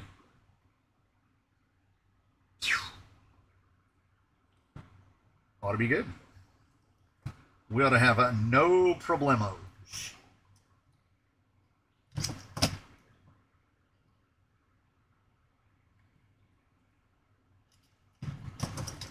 We don't have a 1.5 Gold Rush. We do now. Out of those 3D printed certs, the great cheapos, and they're mildly misshapen from shipping. Any idea how to make them round again? Just leave them sitting out, I would say.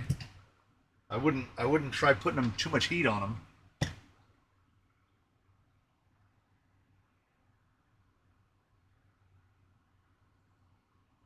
$3,300 kV on 4S. You just need a Vertex. You use either, if you were to take this exact setup and put, because remember, okay,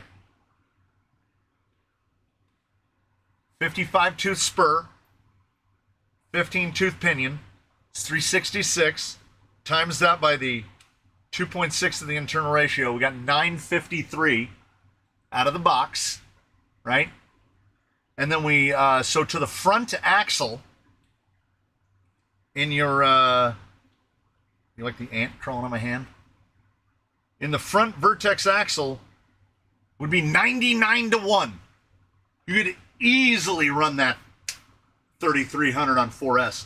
So if you've got a high output system, just put a Stealth X in your Vertex or an OD3.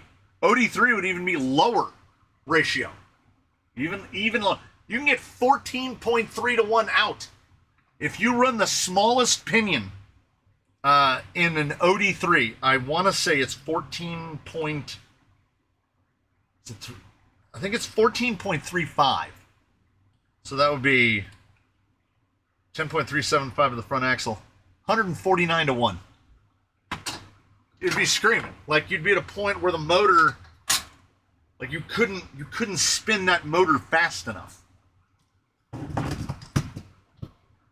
Now we're just going to find out, does the motor fit?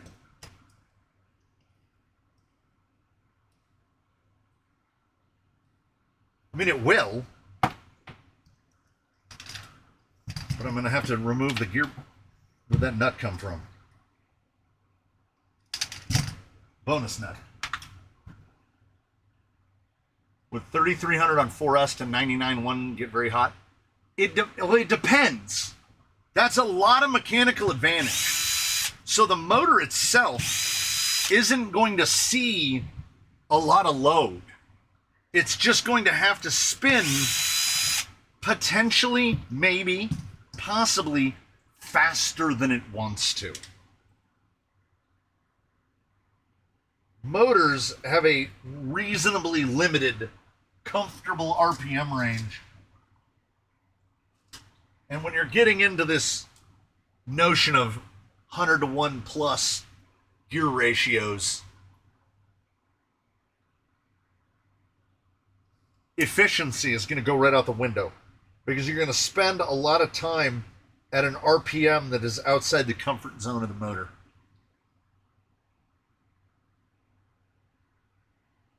Now, the Scotsman, he's running huge gear reduction for the mechanical advantage. 82 to 1 for hauling a trailer or towing other rigs. Yeah, magnet delamination. I don't think we're going to be getting up into the 100,000 RPM plus range, but you could put a 3 to 1 planetary reducer in between the motor, and then you've got 350 to 1 final, and you're going to have to absolutely scream just to move. I'm just digging pinions here. 15. You found it. New one or old one? Old one. Got to get out the 16th inch driver for the vintage Robinson pinions. Might as well do this now while it's out.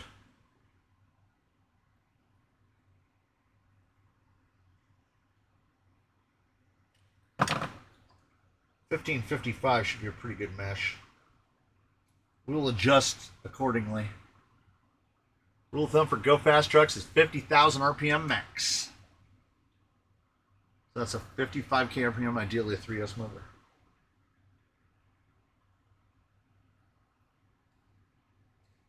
Put ceramic bearings in it and you're good up to probably 80,000.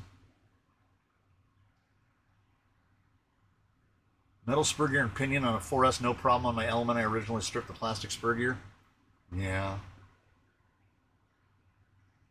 12S everything. I mean,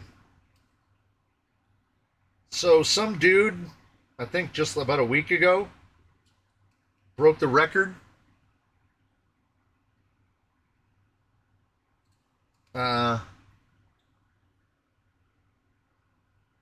For speed. And I feel the same way that I do about like landing skate tricks. You know, Tony Hawk landed the 10.8, landed the 900, right? Forever. He will forever be the guy that landed the 900 pros. Whoever is the fastest now that we have all of this technology, we have all of this fancy stuff, and Nick Case did it on sub-Cs, you know. I don't want to say it's more impressive, but you can now buy an RC car that goes 120 miles an hour out of the box. I cannot line this thing up to save my life.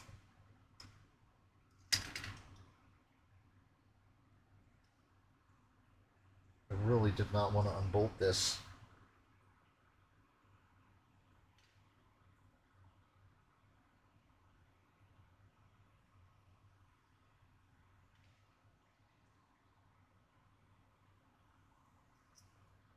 I think I got it.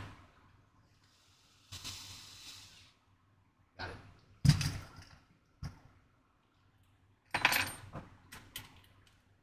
Why would you want something that fast? I wouldn't. What's the G-force of astronauts entering back into the atmosphere? I don't know, a lot. Like 8?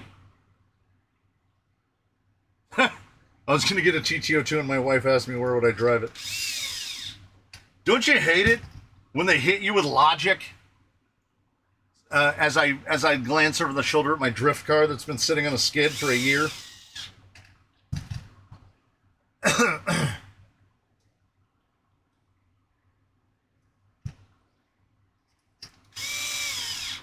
I tell this to everyone that I can.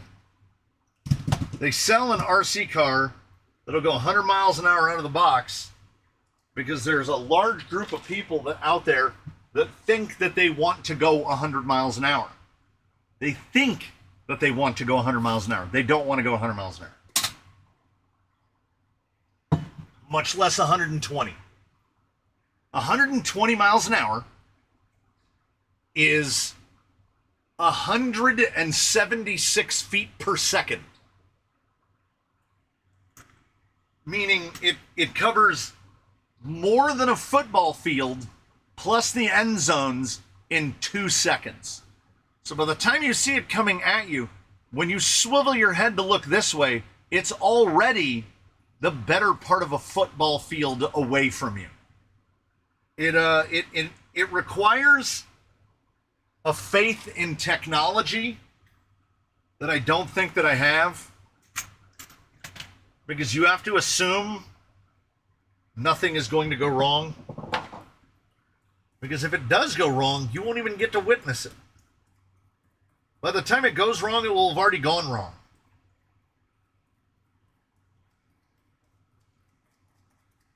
I'm over here at the opposite end now.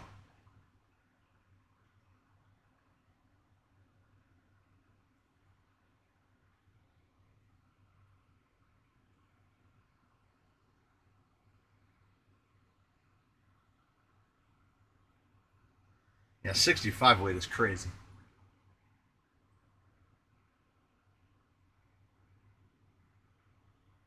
I got a Phaser Mark II for parking lot thrashing and have a blast with it.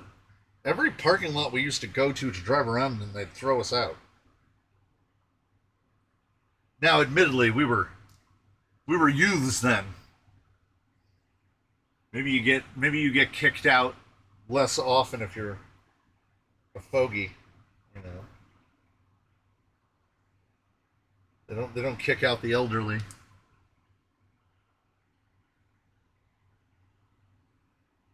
I still don't know how fast my Kraton is, and it's only a 6S Kraton. It's not even the big stupid one.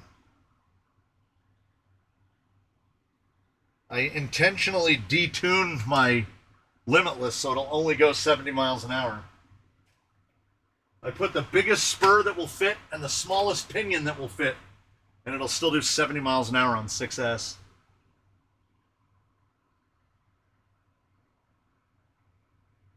I get kicked out of things. I'm banned from a few places. Well, probably all the stealing. We know how raccoons are. Oh, that's not good.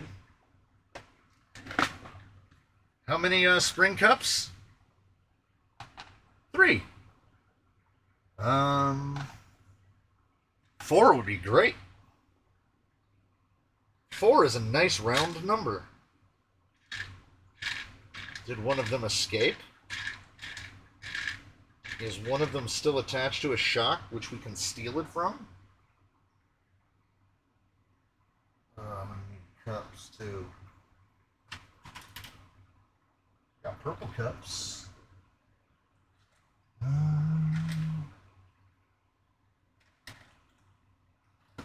Steal from them.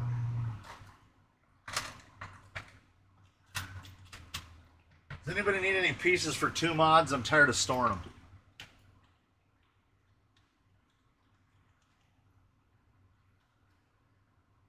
This is annoying. I'm never going to use any of this stuff.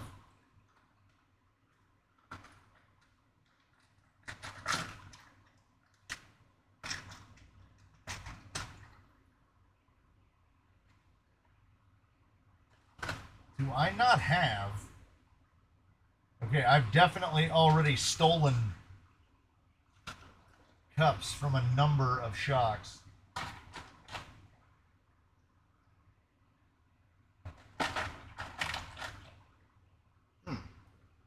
We may have a...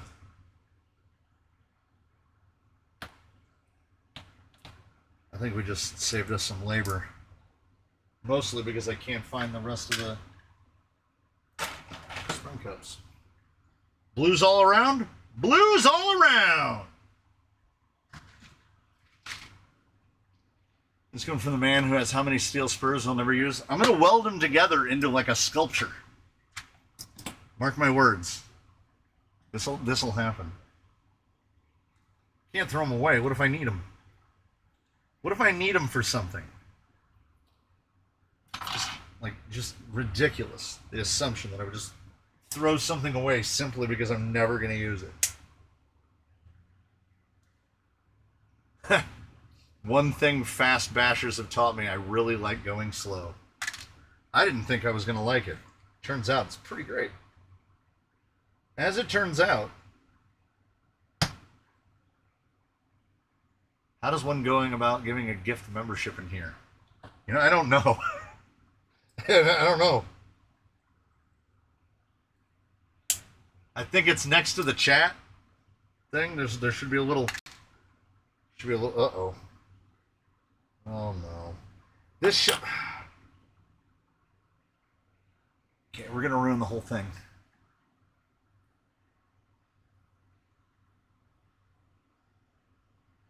How did you know about my VGA cables? How did you know about my collection of cables?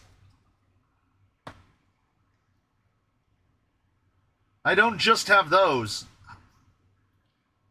I got S-Video.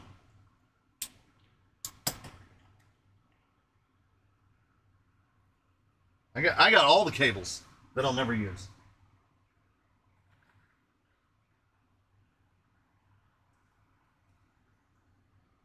Everyone has a box of cables.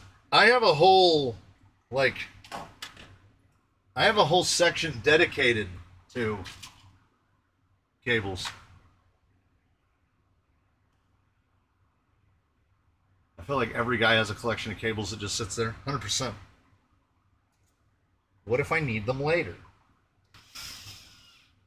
What if I suddenly get really into retro gaming and I start buying old Sony televisions and I need the cables for old Sony televisions? I know that I've got that component video just ready and waiting. Hey, Miata Commuter, hitting us with the 5. We're keeping it alive in the. You know what? Nothing has changed. Change comes from within. The summer, if you're not a YouTuber, and I would recommend against it for everyone. Yeah, remember when cables didn't tell you what you were and weren't allowed to watch?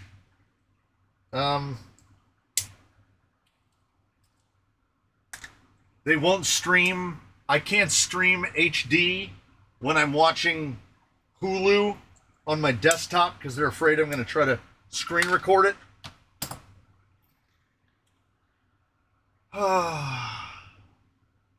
Anywho, the summer is tough because views are down. Everything's down. Watch hours are down. It's as hot as murder outside. According to the watch, it is 105. Oh, I relogged back into my weather station. I can tell you what the weather station says that it is. Yeah.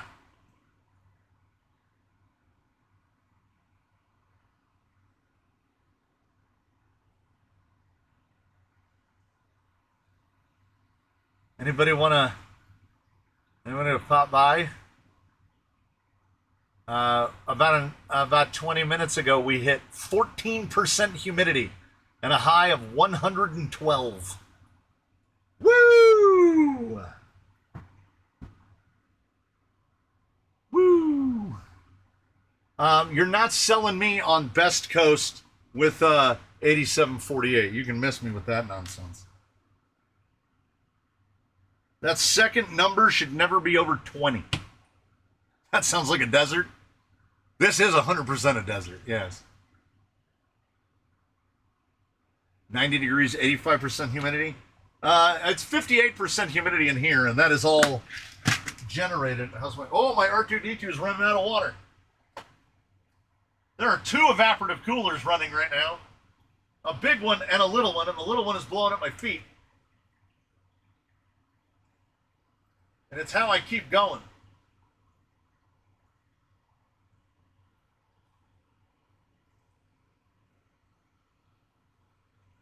I'm going to add another gallon.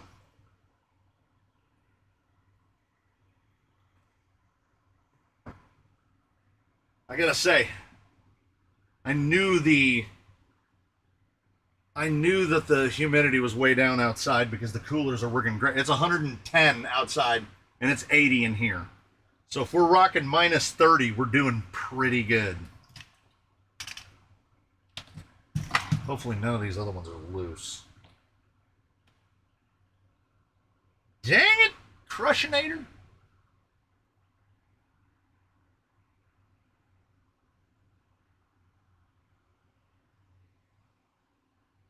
Unbelievable. I have successfully removed the caps from 2 of these and not unseated the bladders. That's winning is what that is. Look at that guy, still seated. Crushinator is a true lady. Get after him, Crushinator. No, Pa, I love him. True.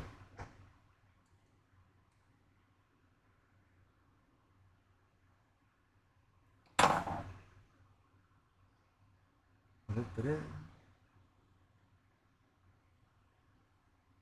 Da-da-da-da-da.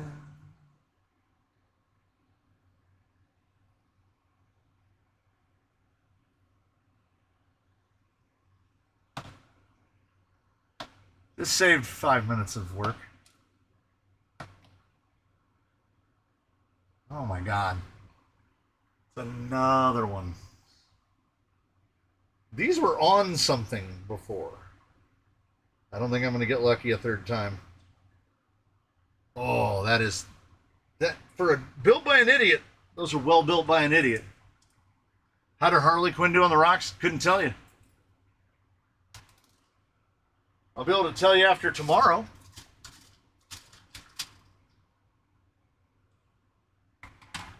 But it's sitting over there in the queue. It's next up. It's on the whiteboard. It says HQ Ghost 8-1. And then I'll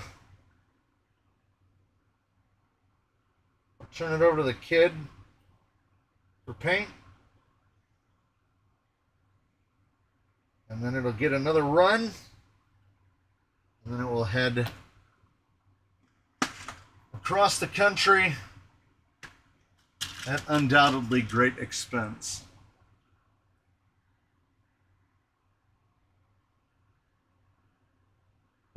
Everyone, do your best to ignore the raccoon and his insane babblings. Because the next thing you know, he'll have been the first to slice bread, and he'll have invented all manner of things. When I have more 8s than he does, I just firmly believe they should not be put into everything.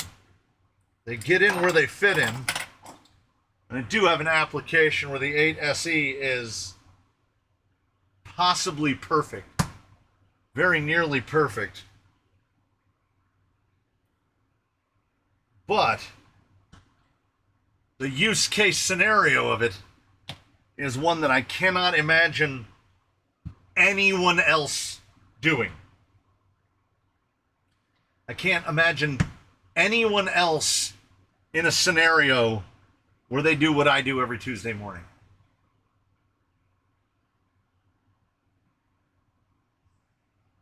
And he invented bread, now we find out. I never should have acknowledged him. I know. It was a real, like, had I known then what I know now, you know, hindsight being 20/20 and all. Because I have indeed outfitted a trail rig that doesn't even trail. It basically never touches rocks, except the small rocks that it runs over, so definitely not a crawler.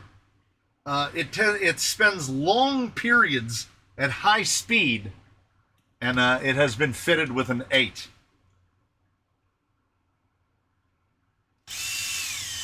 And the raccoon is adopting it as if it was his idea. That he composed the grand notion.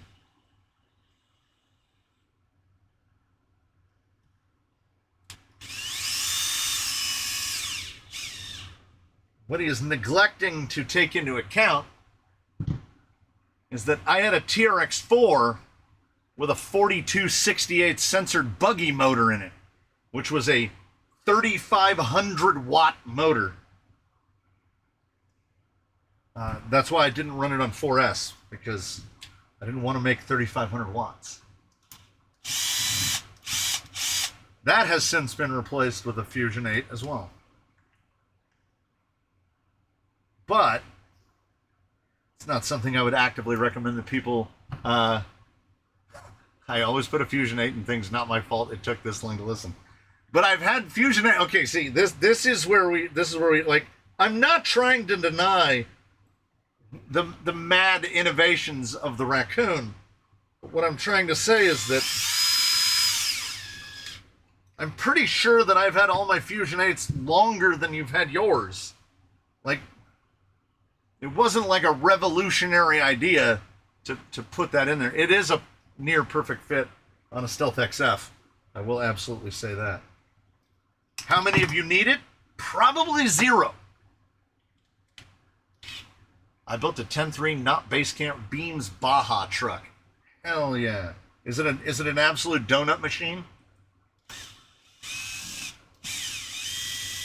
My monster truck TRX4 with a Fusion 8 does 17 miles an hour in low gear on 3S. Sounds about right. I can get away with it on the Baja Bronco because the tires are not monster truck size. They are small. Doesn't matter how long you've had them. What matters is I understood their greatness before you. I can't take that away from you.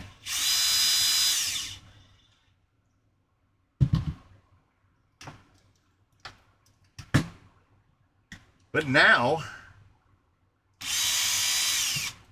you have to try to somehow manage to avoid your sophomore curse. And you have to you have to have an idea as good as put a Fusion 8 in everything. What are you going to do? Like, is the only way to go from here down? Can 2 8s fit in a reactor? Absolutely not. That would truly be one of the terrible ideas. I've seen people put 2 fusions in a reactor. That is a terrible idea. I keep saying it, and no one listens. The reactor is a race car. It is a race car, and it does not trifle with our power lusty ways.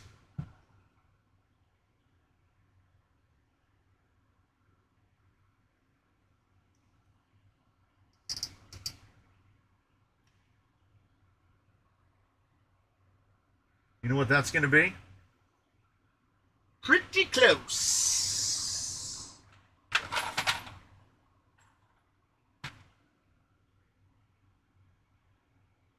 That'll be all right.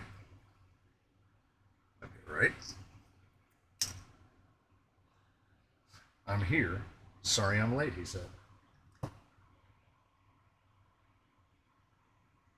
Oh, the rear body mount on this is going to be fun on a bun. I forgot about the dumb holes. With their dumb holes.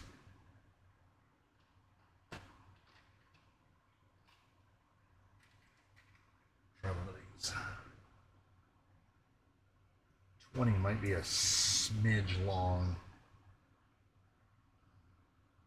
I don't come up with ideas. I fall ass backwards in them, which doesn't matter because I still discovered it. Hey, man. I don't know how many different ways I can say I'm not taking your discovery away from you.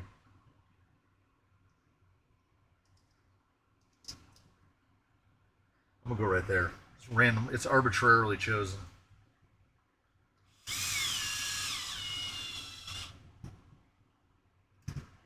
I think I've already lost one of those spacers, and I was like, that spacer's perfect. Oh, I got it. Fell in the chassis. Back in business. What's the advantage of an 8 and 1/10 trucks? True, real talk. Real talk. There isn't. Right? I'm running it in a trail-only build. It's so much power, right? It's an incredible amount of power. This is how I equated it. The truck in question is the Pickle. If you've watched any of the experiments on Tuesdays, you know who the Pickle is. The Pickle has so far tested, I think he was built on a Pro. So he went from a Pro to an Elite, and now he is on an 8 SE. He's been swapped to an 8 SE. The 8 SE is like taking out an Elite, is like taking out a turbocharged 4-cylinder and putting in a Detroit diesel, is what it is. It's not built to rev as high. It's an 1800 versus a 2300. Yeah, it can handle 4S. So can the Elite. I ran my Elite on 4S. I'm running the 8 on 4S. It more than anything, I would say, it's a thought experiment.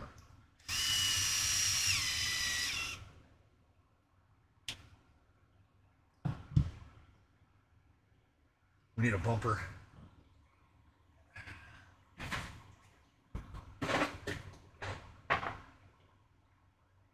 I don't know if the spacing is right because it's cut.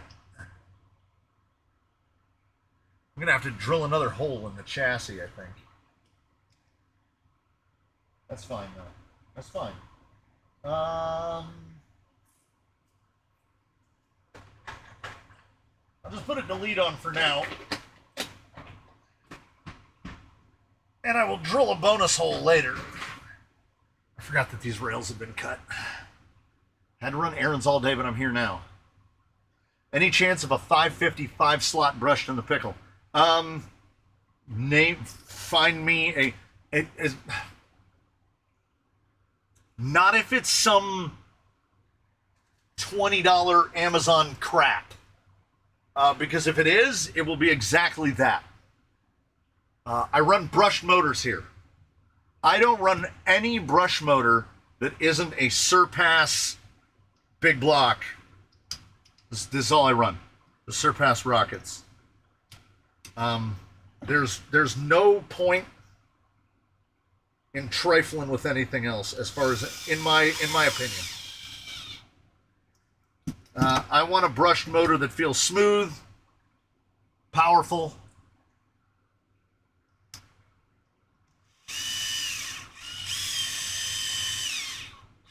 Yeah, I'll just drill another hole in there.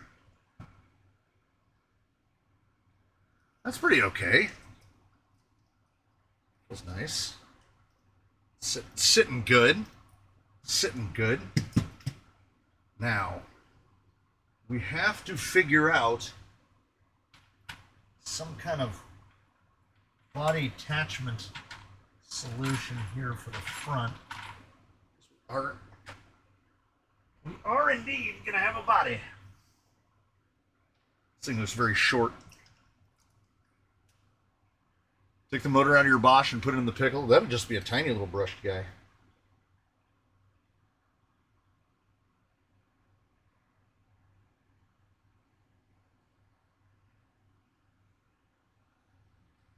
None of the holes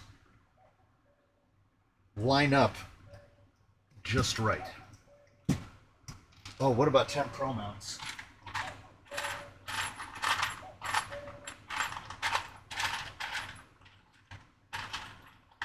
I think I cut it to fit 10 Pros.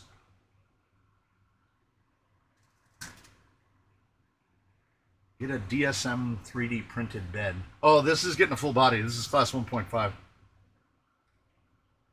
Have you ever tested the big block on an SC480X?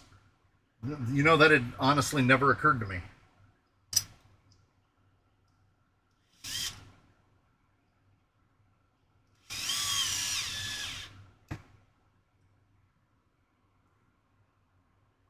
Just going to do one screw out of an abundance of caution.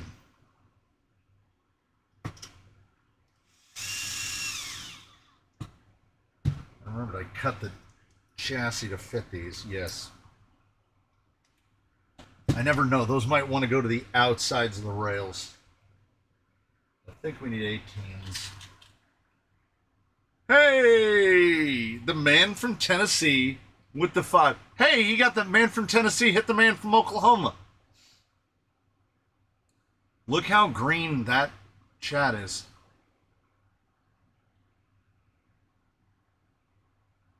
I've used a drill motor and gearbox assembly in an RC build before. Yeah, Johnson 550s are, you know, it wouldn't surprise me if that was what was in here. Either a 540 or a 550. Just a sealed cam. It's all mechanical advantage. That's how they work. They have big gearboxes.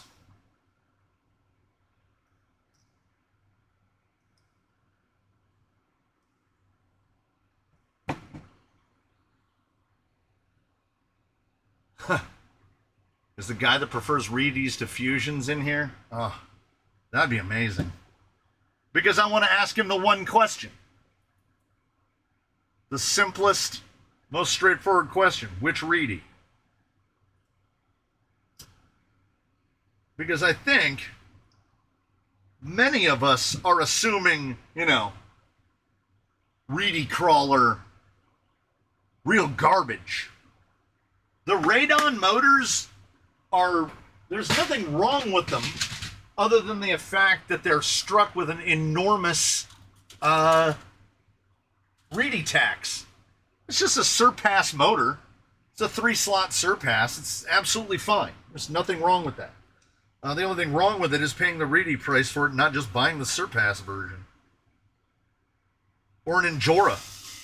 That Radon and the Injora $15 motors about the same motor. Any sealed can from Reedy is garbage. What sliders did you use to put the IR60 on the Coyote? I don't have an IR60 on a Coyote. I have an IR60 on an INC10, so that one's full Injora. And then my other one is on... Okay, so the rails are 10 Pro. But as you know, 10 Pro is really wide. So in order to use the body mounts, which have the magnets and then the hinge at the back, I used the FMM from a Mias Gold Rush and then a Creeper TT case, and these are F10Ps. So I cobbled this together so he has no sliders at all. He runs his battery up on that top tray right there. Because I don't have any 10 Pro sliders on hand. If I did, I need to get I need to talk to Punks. Punks does 3D printed for SES for 10 Pro, right? I need to get some sliders printed. I need to get some 3D printed sliders for 10 Pro. Because just for slidability, to keep the body from getting wanged. What's my favorite Reedy combo? The one I don't have to use. As long as I don't have to use it, that's my favorite one.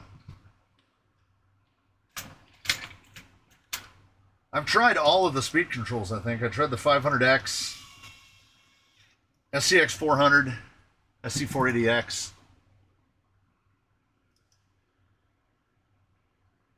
I don't think Reedy has the name recognition that it once did, you know?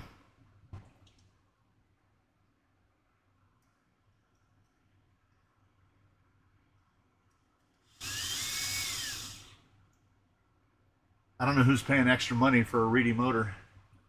Would Zoku sliders work? Maybe, but I think the angle would be different. Because I know the Zoku Pro, I think he changed the angle of the skid.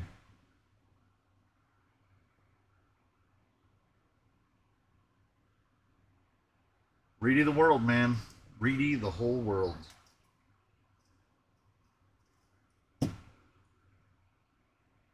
Okay, now that we've gone this far, should we do the stupid thing to do at this juncture and measure this thing to see if it's around a 313 wheelbase? Because when I mocked it up, it looked like it was.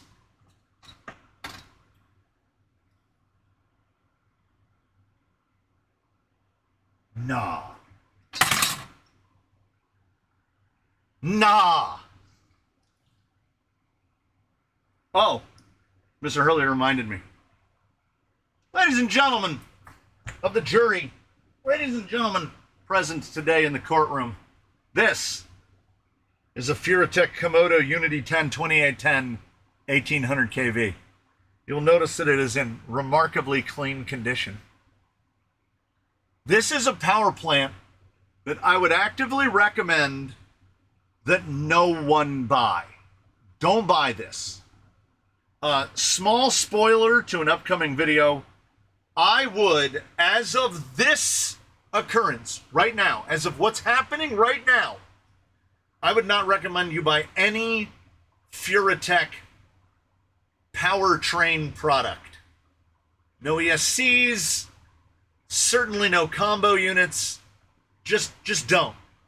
You have other options which will be wakey, less headachy. Okay? This gentleman right here was powering Rainbird. Rainbird would do a run, no run that he did. Green line, front nine, dead line, blue line, none of them. No individual run took longer than 5 minutes. He would run, I would bring him back into the workshop, remove his body, put the temp gun on him, and it would be 140 degrees. 140 degrees. After the other competitors had run, after the time to move everything inside. You know, honestly, Stevie T's not far off.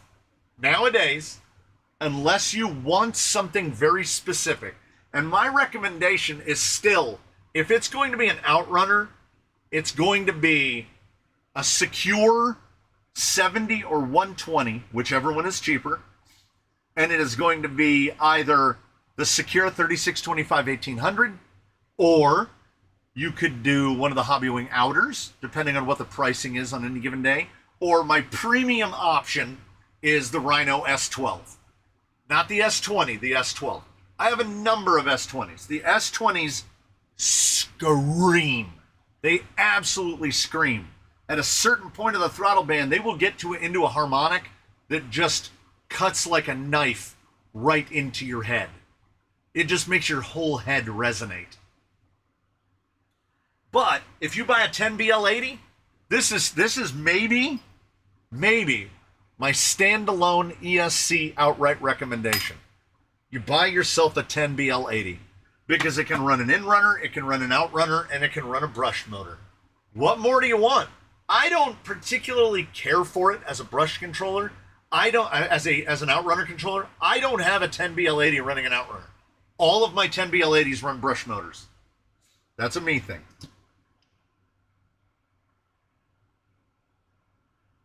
No, we got to do it this way. I'll just tie a little loop in it. Battery's got to go on the opposite side of the motor to try to keep the weight a little bit.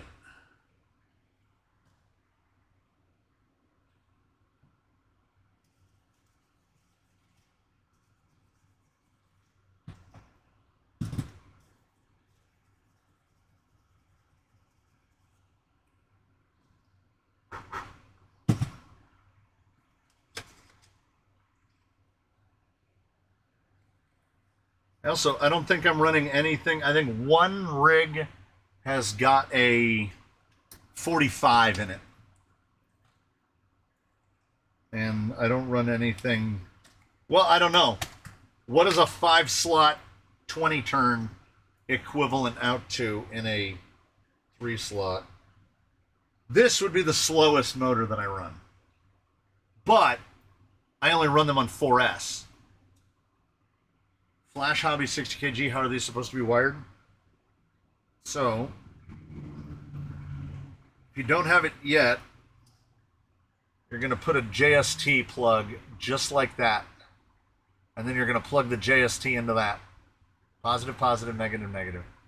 And then you're going to plug in the other one into the receiver. And Bob, he is your uncle.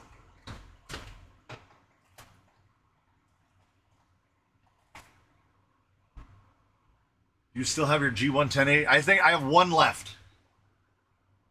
I still have one Gen 1 1080. And now I've started replacing G2s. I feel like I'm getting Rockstar Games here. Every couple of years they come out with something that's new and better than the thing they came out with before.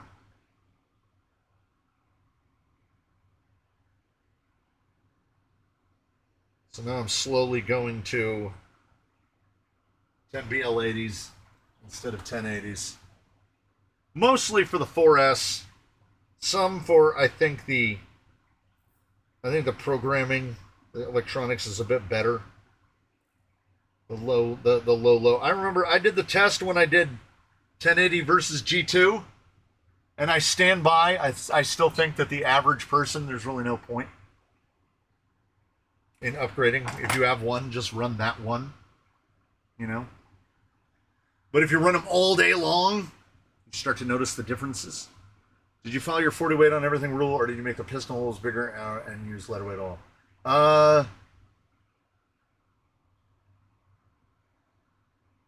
I'm trying to remember what's in mine. The wife's is on 40. She's on Desert Lizards. Desert Lizards on 40. I cannot remember what's in mine. Oh, it's on 40. They're Element. They're Element factory teams. Yeah. Yeah. 40 weight the world. 40 weight everything. I'd like to run everything on Losi Purple. Honestly, I think Losi Purple and my what I call air quotes 300 CST. That's in pretty much everything.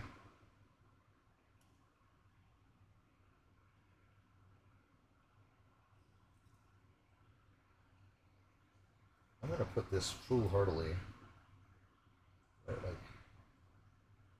that.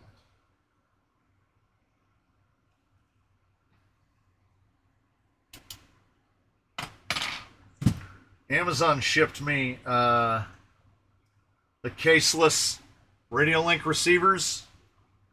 So it's just pins sticking up in the air. They shipped me those in a non-padded, just craft mailer. Luckily, I could successfully bend the pins back pretty easily. Otherwise, we'd be in another return process. And that was less than a week after Amazon saying delivered, and another sealed empty mailer with nothing in it. I'm starting to learn that if I'm going to order something very small or very light, don't order it by itself. I've had radio link pins stick through the Amazon package. Yeah. These were folded over a little bit, but if you take a little thin metal ruler, you can just bend them back up straight. It didn't look like it took any substantial damage. Looked like it did all right.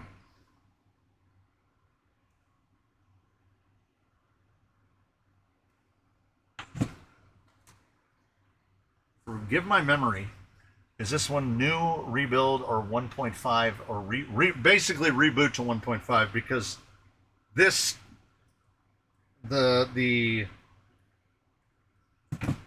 this is, the gearbox is used. It was taken out of someone else. So they had run a Stealth X. The axles are new, because I keep buying them, and then when they're center pumpkin, I've built so many things in a row that are all offset. So I was like, this thing is getting centered pumpkin. Otherwise, I'm just going to have an infinite pile of these things. So the rails were already in service. So it's getting reconfigured into something else, I guess is how we would phrase it. Let me get to center my power switches there. I should have mounted that sideways. Maybe I didn't stick it down long enough ago. There we go. That leaves me room for the power switch.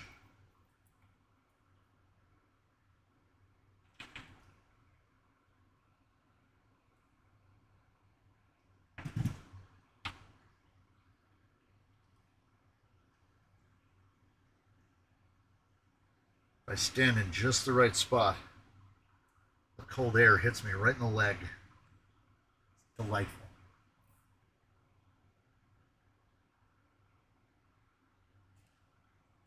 I'm amazed Hugo managed to negotiate one day out in the open.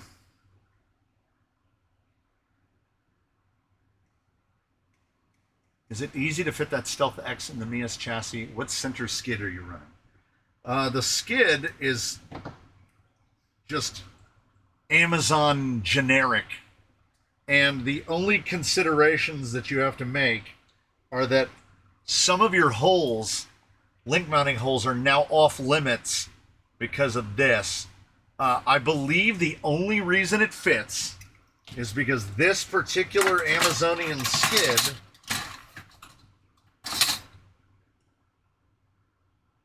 is 78 millimeters wide. That's a 78 millimeter wide skid, which most skids are not going to be. But it manages to get the whole thing in between the rails. Like, I'm not sure what the regular width of a Gold Rush skid is. At least we know he's alive. That's true. And he's young. He's out doing young people things. What is the story with the black and white photo of the Asian lady on the wall? First of all, that's a woodcut. She's on wood. Second of all, that is Japanese lifestyle expert Marie Kondo. And Marie Kondo's whole shtick, which she wrote upon for many years, was, does it spark joy? Right? And I think Marie Kondo was really onto something, because you can't look at things. It's impossible to view anything in a vacuum, right? The best performing vehicle, the best handling vehicle, the best looking vehicle to you might not be the best looking vehicle judged by a panel of your peers. You will have your favorites, right? And it all comes down to that. Does it spark joy? Did Harley Quinn spark joy? I still haven't driven. Building it? Yes. Okay. Let me show you something that absolutely sparks joy.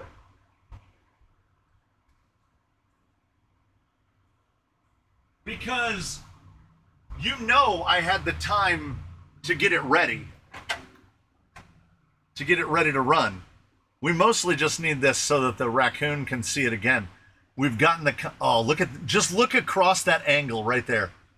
Look at the colors. Oh, look at just the sheer amount. No similarly colored washer is near any other similarly colored washer. And I made good on my threat, which was I was just going to grab some stock, some scrap carbon fiber. So now we have 3 colors of carbon fiber. We've got the yellow, we've got the green. It's got the different color washers on it.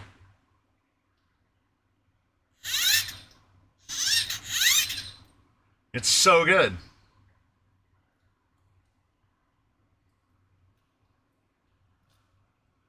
I mean, how can you not love the pink on one side, gold on the other, gold, neon green, purple gearbox? Had to get a little bit of oil slick, a little pop of oil slick in there. So good. It's already drilled for the roof.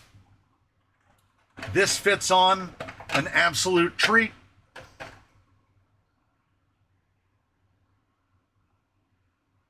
Oh.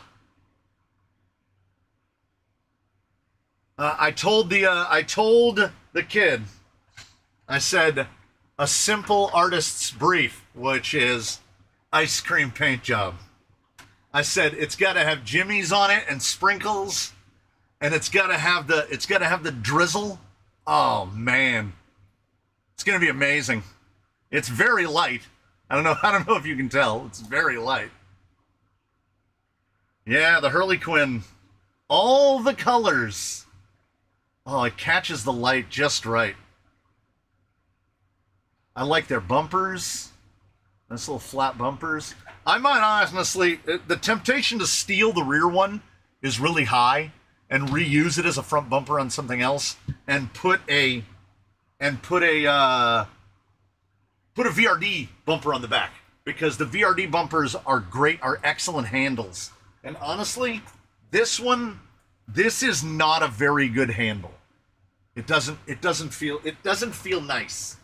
Should you inevitably have to carry the vehicle, you don't want to carry it by that. That doesn't feel great. I don't know what we're gonna do about the rear body mount.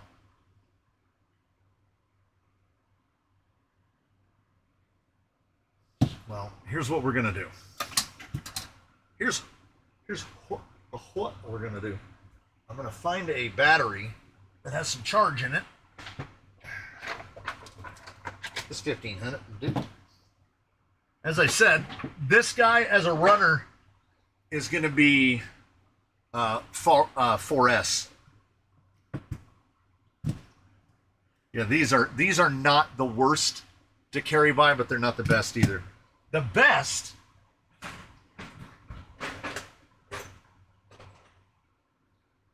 the long ones from the VRD. Look at this. It's perfect. You could carry them all day. These are the best. I might steal that flat one off the back and put that on the back, just for the carryability. Yeah, servo horn is over here, so we know we're not gonna kerblow anything.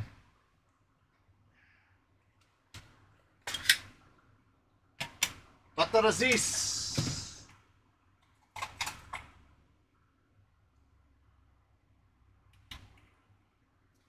The only thing free I have right now is an RC6.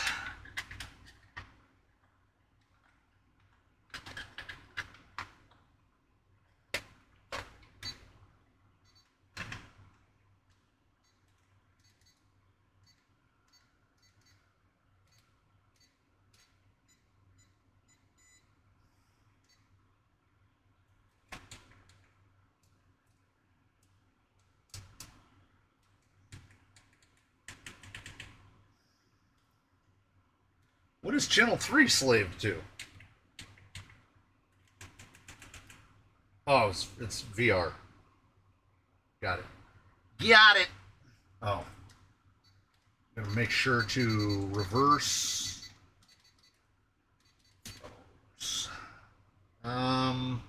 Yeah. Sure. Yeah, sure. We don't need anything to hold that in place, do we?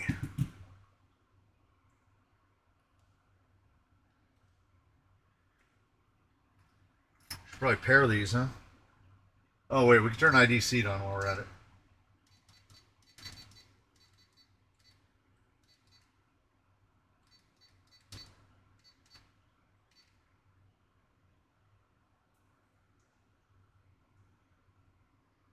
Almost forgot that part.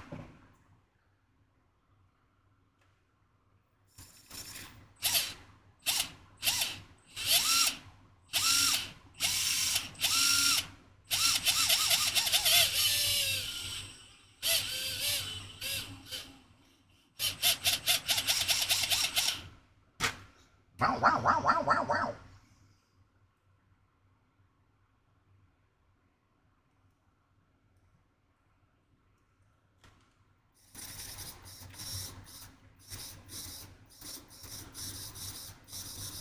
It should be correct. That could potentially be correct.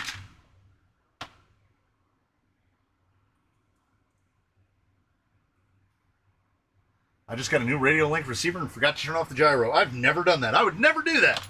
I would never do that to my wife when we're out trailing, and every time she put cruise control on, her vehicle would yaw wildly into every direction because the VR knob was also controlling the amount of gyro. So the higher she turned her cruise control, the more the gyro worked. Those were good times. Those were good times.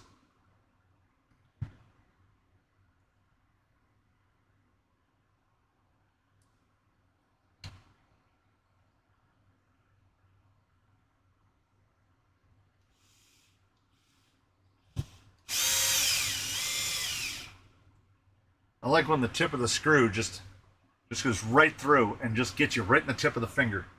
And if you've threaded it through something that you've never threaded through before, it's really, really hot. And it makes you go, ah! That's great. It's pretty great.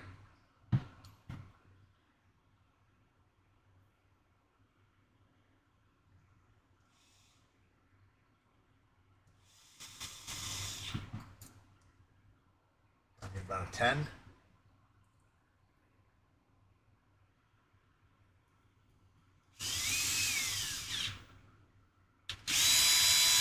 More like an 8. That's also a 10. That's also an 8.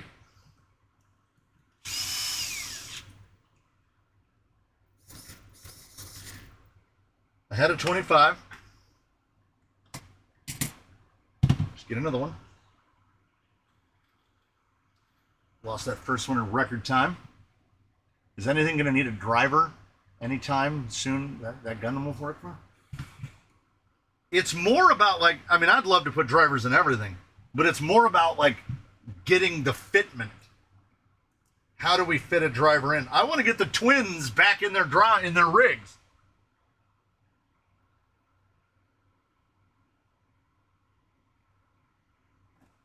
They've been out for a while, and the only thing stopping that, but I've taken the load off of myself because A-Main just needs to send me the gears so I can put their XFs in.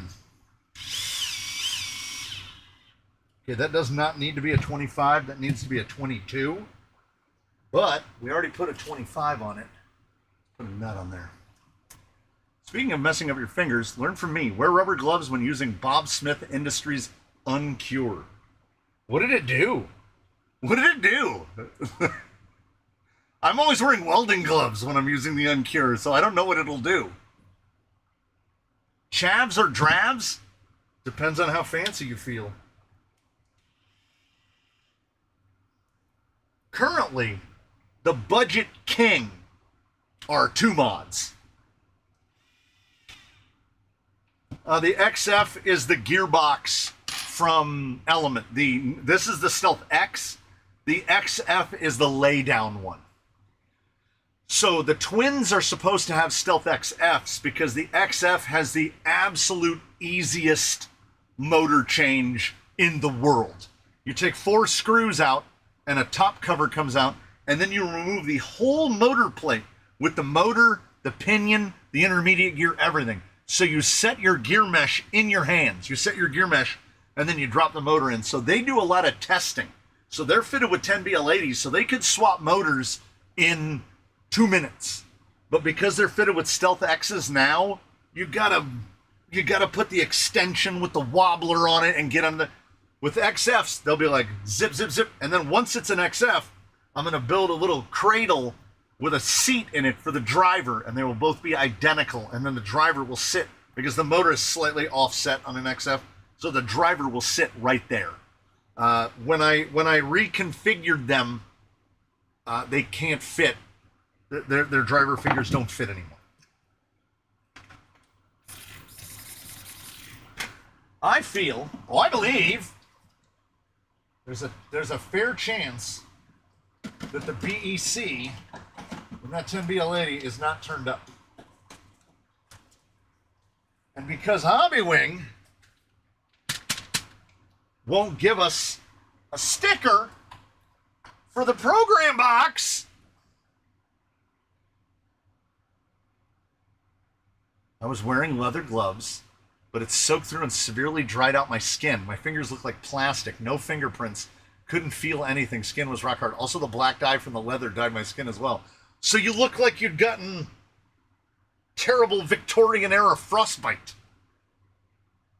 And the tips of all your fingers turn black. It's kind of awesome. I'm not going to lie. Do you know, I still get comments every once in a while where when I use the brass black without gloves on, people are like, oh my God, you have to wear gloves. I was like, I'm still alive, ain't I? You happy, Chiefs? Forward and reverse. Brushed indeed. Medium 4, 1, 5, 3. Okay. Drag brake force stock. Drag brake rate stock. Max reverse at 75%. Brake force at 60%. Neutral stock. Neutral stock. FOC stock. And low speed throttle stock. Okay. Not a lot of changes there, but turn up the BEC because this is an 8.4 volt servo. Might want to set some endpoints. I could hear a little bit of complaining there at end of throw. Let's go down a little bit, right?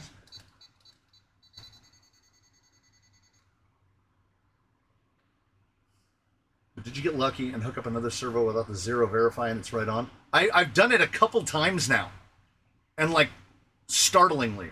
This one I wasn't paying close enough attention to hear if it went.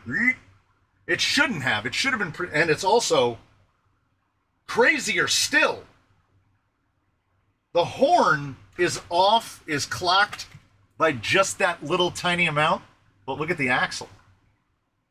It looks completely straight. If anything, we have a tiny bit of toe in, which is immediately correctable.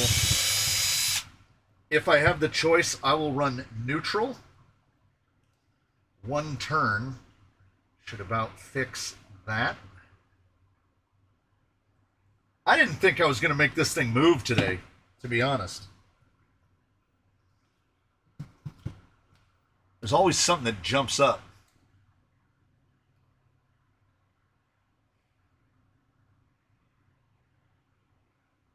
Where can I get 35 to 50% bleach?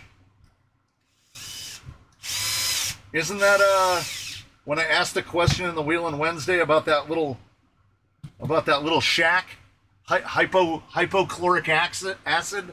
Isn't that what that just is? High concentration of bleach.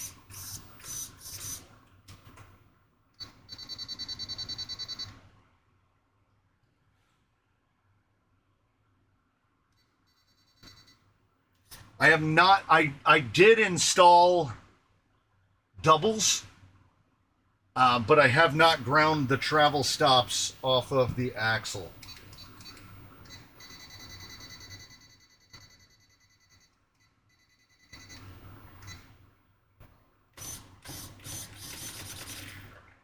I need to do that. Okay, we're going to be running a 4S in this thing. I do have some smaller 4S's. This is probably fairly close.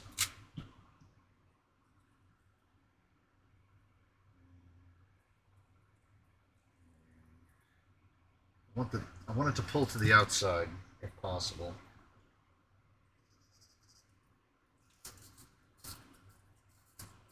It's a fun noise.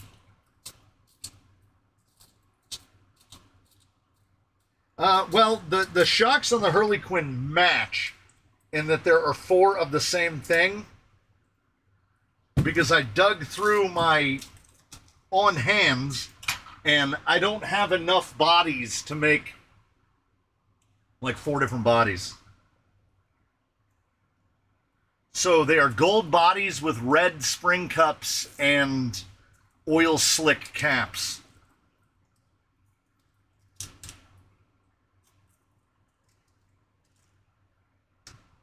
I'll probably belt and suspender this and put some Velcro on the slider as well.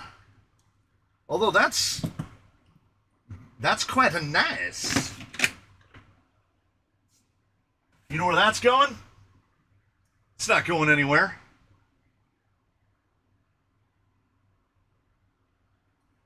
Oh, that's nice. What do we need? Drive shafts. Let's see if we can hook this boy up with some element.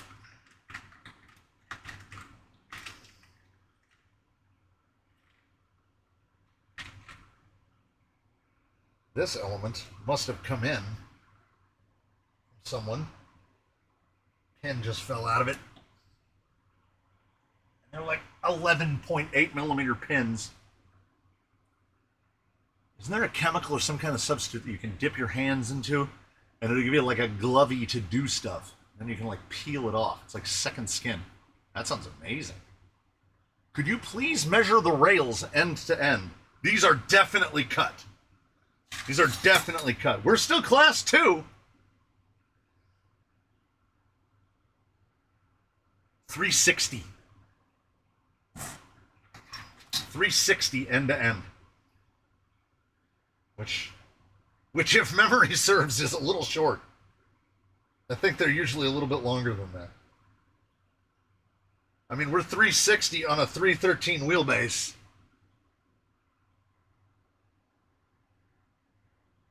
Let's see. I've said it before, I do not unravel these. I don't have that kind of time. Cut it off.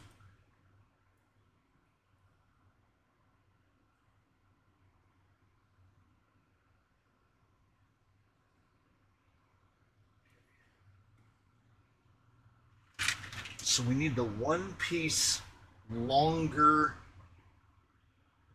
than that.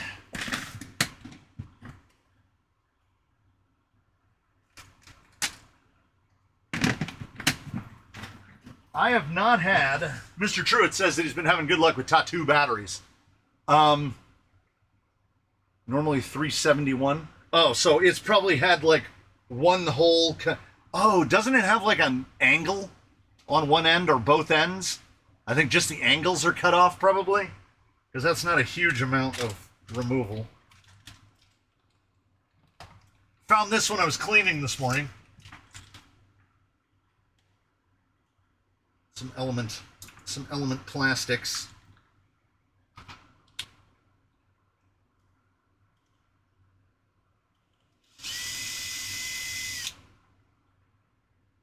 This one's covered in spider webs. It's fun. To complete that thought, I have not had a negative enough experience with any brand of battery to say don't buy that one. There are some that I don't typically buy because I don't like how, I think somebody had said it about Z. Yeah.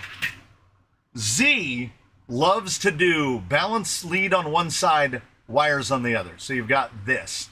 A lot of manufacturers do that. This is also a Z, one side, one side. Then I think if we go to the needs charged bin, some folks will favor Ovonic strictly because both of the wires come out on one side. It is nice, right? I'm not opposed to both wires coming out on one side. Z, across the board, is balance on one side, power leads on the other. If we're talking about failures, it's Ovonic way out in front. Oh yeah, well don't buy Traxxas or Spectrum, obviously. That's not because of any kind of durability issues. That's because they are catastrophically overpriced compared to what you can get somewhere else. So that would be my recommendation. I mean, just save yourself the headache and don't buy Spectrum anything. Would be the best takeaway. Hope this isn't too long. Had a Z battery burn up on my Ovonics charger. It caught fire. Probably because it got internally damaged at some point, and one of the cells was basically bled into the other cell. It happens. Most of, if not all of my Ovonic failures have been of the manner of you plug it into the charger and cell 2 is just gone. It's just dead now. Your 3S is now a 2S. I had a ZOP battery last 3S, like 800S, 3 charges and blew up. Some of the batteries here have well past 100 cycles on them. I had 2 Ovonic LAHV 4200s. I had bought Z's for Bruce, and when I built Sheila, the Z 4200s weren't available. So I bought the Ovonics. They didn't last 6 cycles each, and they died. I got less than 10 cycles, and they both died, one immediately after the other. Doesn't mean I'll stop buying Ovonic. Sometimes you get a bad one. If you buy them and 3, 4, 5 in a row all just explode, sure.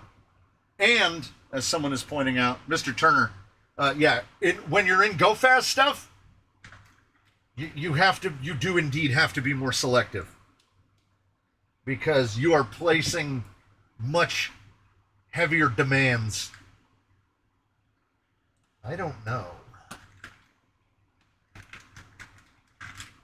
Now that we went through the hassle to build that,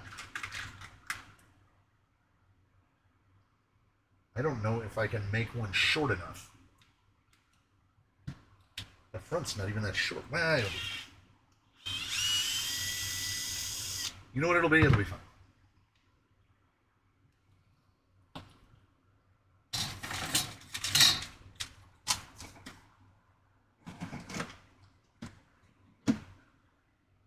I've used CNHL. They're fine. They're fine. I've never had, but you know, if you're buying cheap packs, you're buying cheap packs. And among the cheap packs, I tend to prefer Z, especially the Z premiums. Z premiums actually are premium. I've never had an issue with them, and I've never had any issues with Tattoo either. But I have heard people have, and I have no reason not to believe them.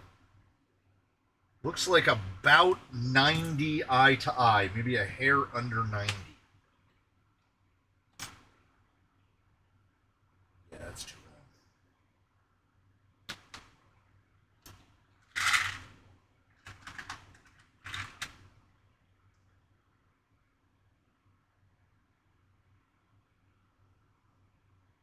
That's a 75.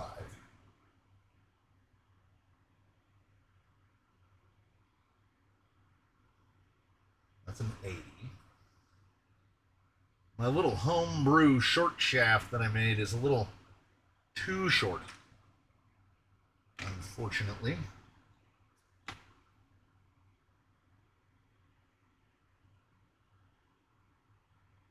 That might work. This might work. It might not be smart, but it might work.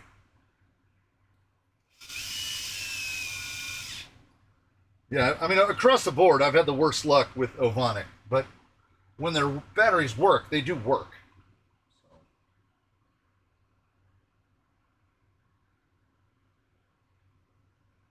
This is going to be a mock-up.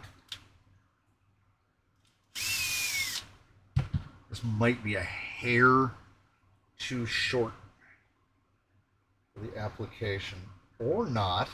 Ooh. We might be okay here.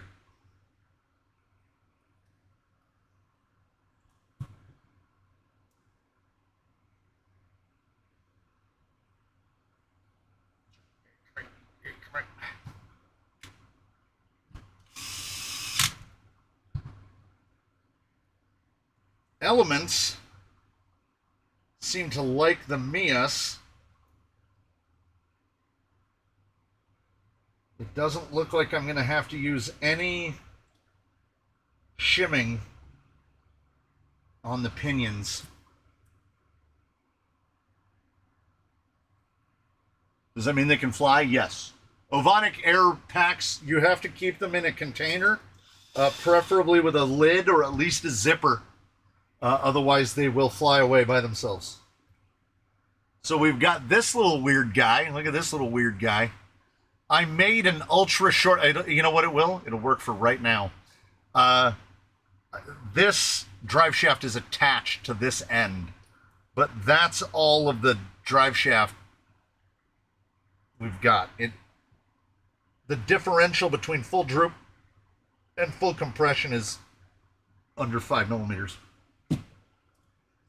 And it's not restricting. We're getting full compression out of it.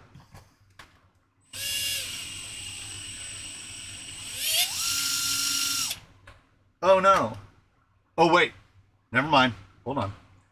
Hold on. Wait right there.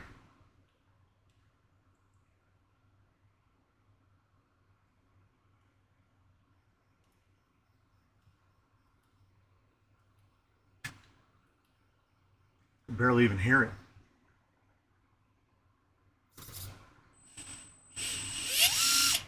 Still backwards. Oh no. That means we gotta switch the plugs over. That's gonna interfere with our zip ties. The zip ties of confidence.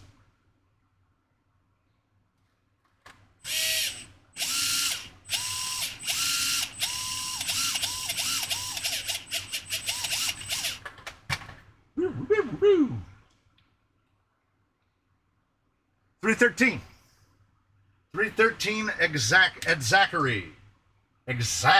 313. Much to my surprise. I swear element shafts were only in my head because I saw them this morning. I was like, oh, we can put some element on there. And now they're not all going to fit.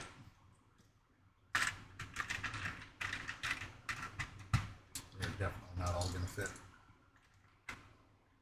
Because hopefully we don't have to redo all of the rear links, because the body that I hope to fit to this is 313. I think. Now that I've said it, could be 324. Let's just hope. Let's just hope that it's 313. No.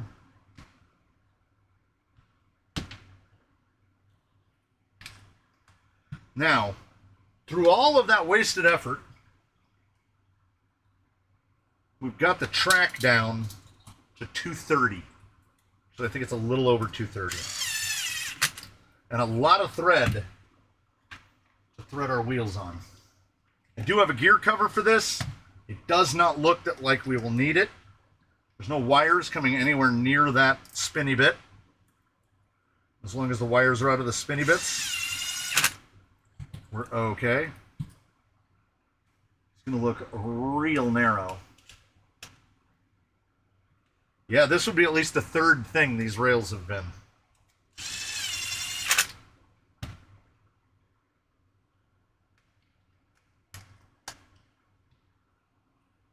Looks like something.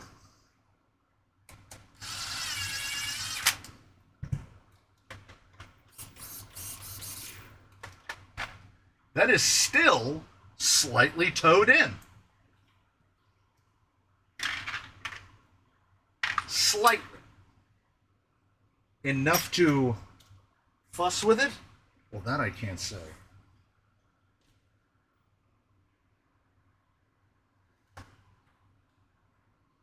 Maybe.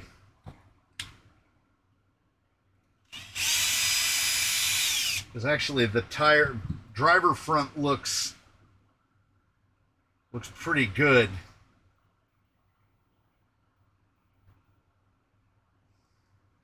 Which means we got to go out a turn and then we got to trim it, because that's the side that the drag link is attached to. So no matter how much I adjust this side's not going to move. In order to turn toe in into straight steering.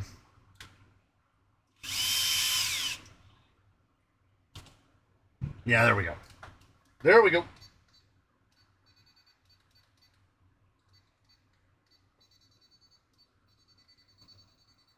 Let me guess, it wants that horn perfectly straight.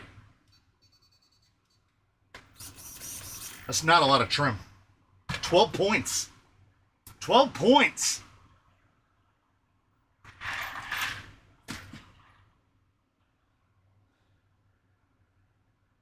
The debate of toe in or toe out for crawlers continues. Neutral if possible. We set up the brothers extreme toe in and extreme toe out. Like 3/4 of an inch and 3/4 of an inch. And like, it's not so impactful that it's going to destroy things. I would just at all times prefer my steering to be neutral. This guy is still, he's got his wangle dangle. Do I have a cut piece? No. Got to cut him in. One more zip tie on here too I would not be opposed. So we cut there, and then we cut this in half. And we stick the other piece on there so that we can stick down our next switch, which will probably be this one when we realize we've stuck it on in the wrong place and we have to re-adhere it immediately. Not that that happens on a daily basis. Loop that up. Stick that down.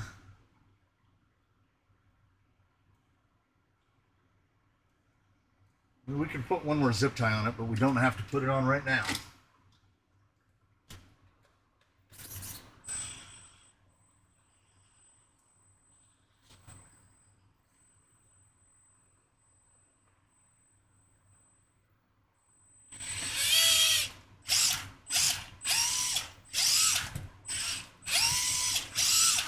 Yeah, 4S. 4S is going to be perfect. Here's what's funny. Here's what's unfunny. Here's what's unfunny.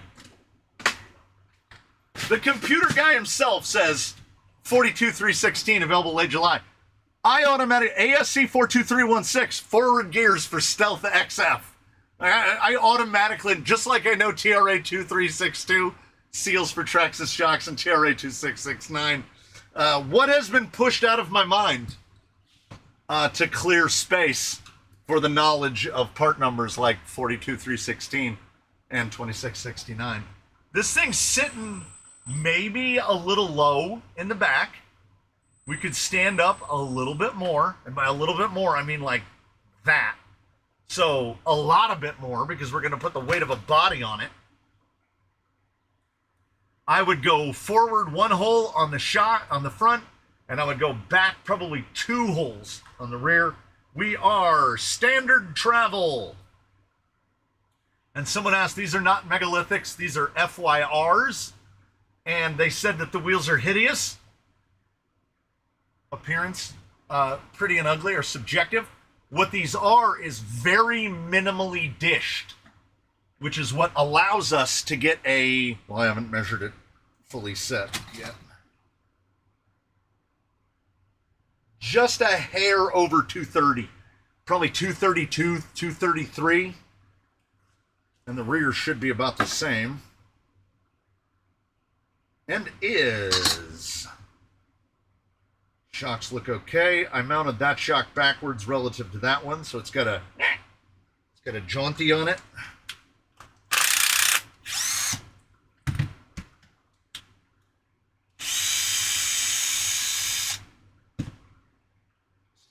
Flip that around, offset rod end. I'm going to try to get this body out of the bag. It is in the bag. And at least get it sitting over top of this so we can find out a couple of important facts. Is the body that I selected 313? Are those the meat grinder trails? If by actual meat grinder, because this part, the spokes are actually the back of the wheel, so you just cut the life out of yourself. When you pull this off, the ends of these spokes are all just open. Oh, I have an unassembled one. I'm pretty sure I do. I think I have some gray ones. Yes. So, the way the trials go together, right? When this comes off, this, and they're sharp too. I sent 1,000 joules. I don't know what it did, but there you go. I don't know what they do either. No, this is not the 10 Pro Class 1. This is Dusty. This is Son of Dusty.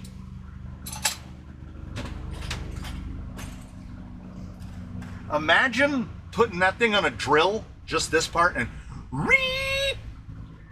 just bore into a steak with it.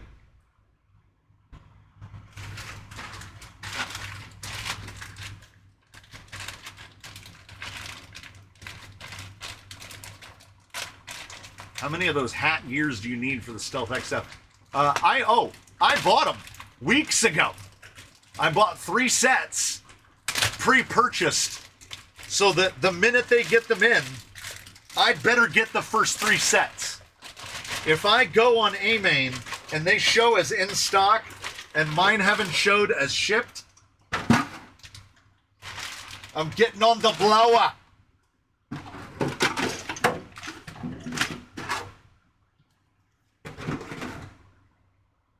What occurred to me is I often ramble about how good our friend, the Sendero, is at self-writing. And despite that, I have one of them. I have one Sendero body, baseline.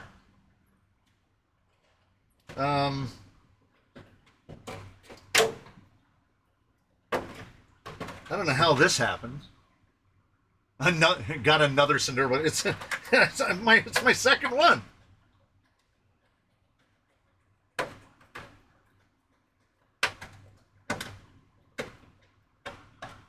So, Class 1.5 Sendero.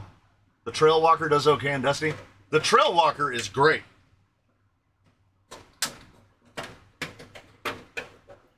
The Trail Walker gets slept on. Nobody talks about the Trail Walker. What's the Sendero body without the bed? More if it can. You get the same. It's this one, but you get the cage instead of the bed. I think it's the. Do they call that one the Enduro? Element's naming convention is not the best. It's almost impossible to tell what you're working with based on the way they name things. We need to at least get this roughed out so that we can hold the halves up against one another. I don't know how much of the... It has marks on the body for clearing a C channel. I don't know where those apply to us. So I'm just going to cut it flush across the back and we'll sort it out.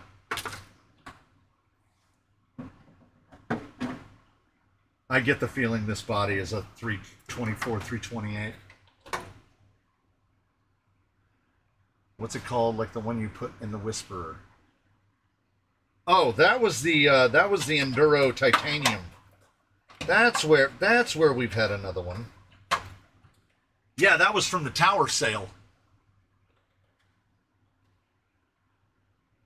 Is anyone's naming convention really good? Not since the FYR. I mean, this year the best one has to be J Concepts FYR. Everything else has been Although now I don't know. I was looking at this body backwards. I thought the front was the back and the back was the front.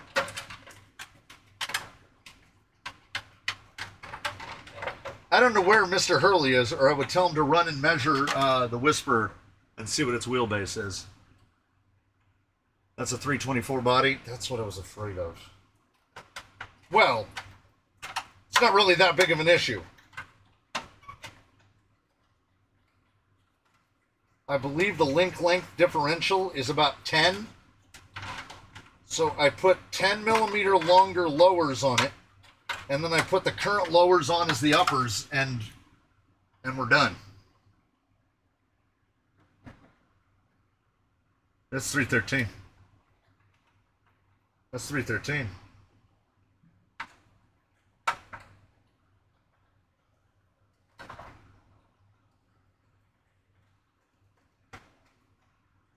I also might end up, no, it's perfect. I was going to say I might end up changing hubs to a wider hub. Might have to go to 9s, but I don't think I will.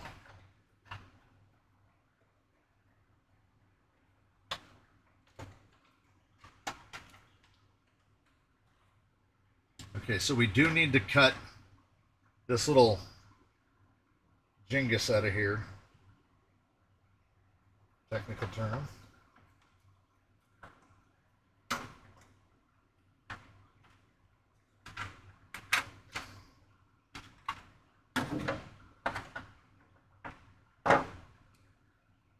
Yeah, that's the problem with beds and fronts and backs.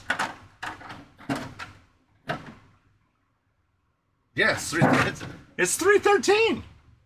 Is there a plastic spacer that mounts the bed? So on this tree in here, these long bar guys, see the dimples? So it's what, 8 holes to mount, blep blap.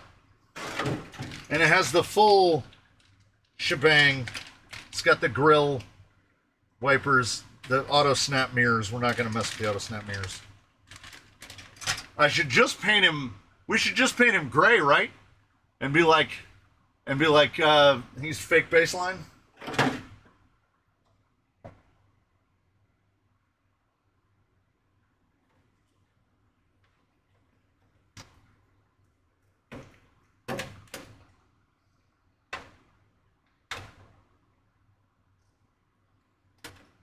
It is my understanding that the 4 of them, it goes 1, 2, 3, 4 to attach the front to the back.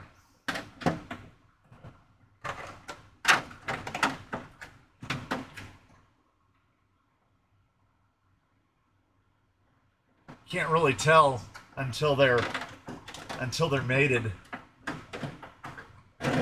because the way this chassis sits, that's ridiculous. The way this chassis sits, where this cutout is right here, is directly over the rear shock tower. So that arch section in the back, that I would like to see that as well. He said grab the pretty baseline body. I want to see if they're the same wheelbase.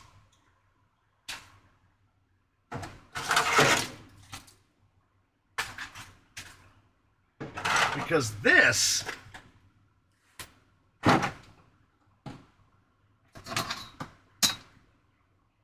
that's 313. That's 313. Center to center. Do they make their one-piece body 10 millimeters longer?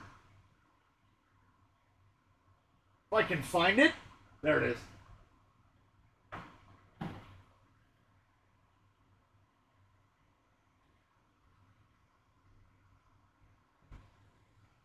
For anyone who hasn't seen the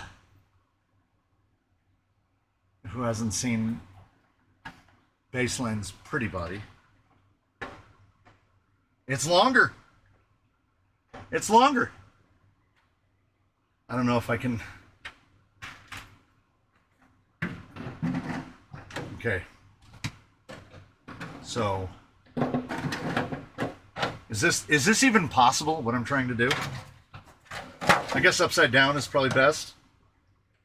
Okay, if we line that up right there,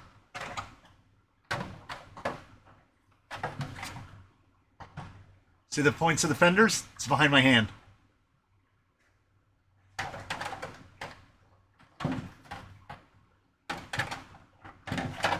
Dang it! There, right there. It's 10 millimeters.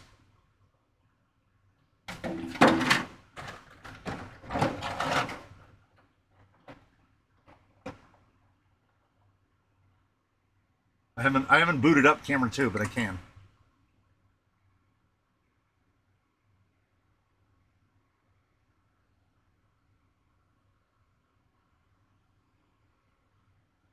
Oh my God. It made me Sakamoto.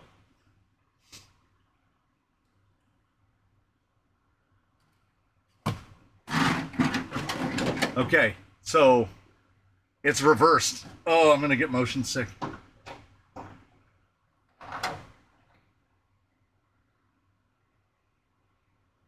It's subtle. Right there and right there. It's a 313 and a 324.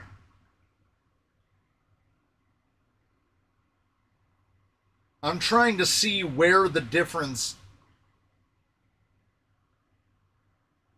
Check this out. Hold on. Check this out. Look how long that is.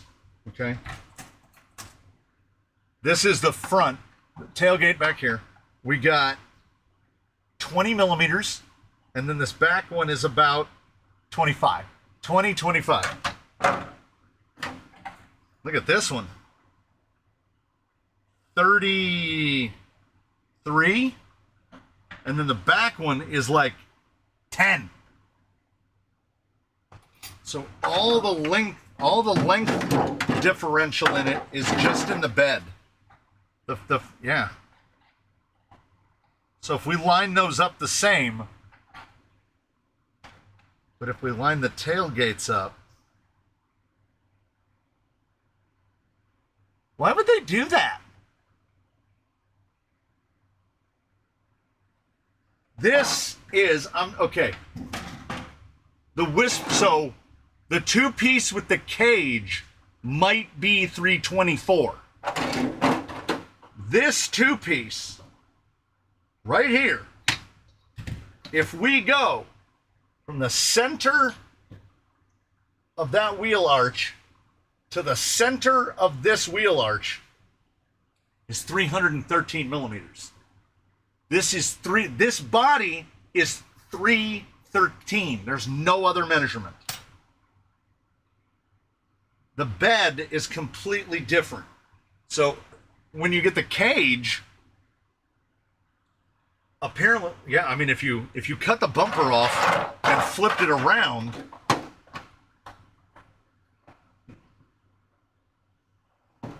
I mean, you know what? This might be usable. 330. I mean, this will be, well, you just don't cut that off, I guess. It'll be a little bit of a weird angle. I'm not ignoring you. The Whisperer is 324. This isn't. So what we have learned today is that from Element, the one piece is 324. You know, the two-piece body might be the original Sandero body, and they made a new body for the SE. I think that the one-piece body is 324, and the two-piece body is 313, and the one-piece body with the cage is also 324. I don't know why this isn't. I don't know why they didn't go 313 for that. I don't know why this is the only 313. Because the Ecto and the Zool are both technically 324 as well. Sakamoto. I caught him with the cable. I don't know what we did. I don't know what we did. I don't know where we are right now. Did we do it?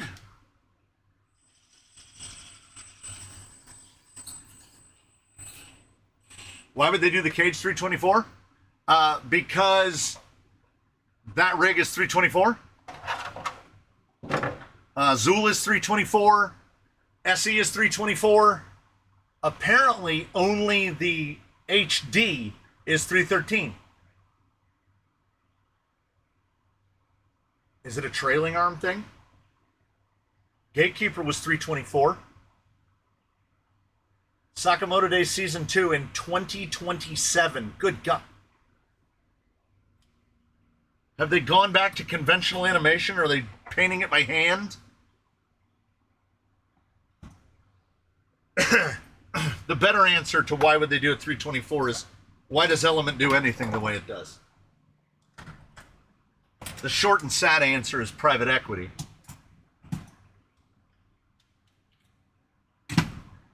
So whether this is, it came from the workbench 82 or 84, because I think the blue guy was 81. Oh, the one that I'm building for the wife. The one with the Chevy step side. That has to have a number. Okay, this guy will be 82. Let's do that. We've decided. This guy's 82 because he's way more done than that one is. So that one will get to be 84, I think. Yes, because the Hurley Quinn is 83. I'm trying to keep my numbers somewhat consistent. And as you can tell, it's not working out. The original Element Sendero first gen was 313. There you go. Will it came from the Workbench 100 this year? God, I hope not. God, I hope not. I think this year we've done, so far, we've done about 14 or 15. We've done 14 or 15 this year because we built the Pickle. I think the Pickle was the first one this year at 100. Because I think, was Candy Cane 69? Oh, I think so. So the first one of the year was the Pickle, and he was 70. And we're working on 82, Hurley Quinn 83, the Chevy 84. So it seems unlikely because that is, we're hovering right at 2 a month. So we'll get 10 more. So we'll probably get into the 90s, low 90s. But it came from the Workbench Volume 100. Should be next spring. Just took the kids to the lake, brought the M41 catamaran. Holy rocket ship boats are fun. Tell you, man. Tell you. Nobody needs a boat, but you drive. The boat is one of the only things I have that I want to make go fast. And it makes me look at other boats. And when I look at other boats, I feel guilty about looking at other boats when my boat isn't around. High school football season. Ugh. It's absolutely murderous outside. All right. So we're here.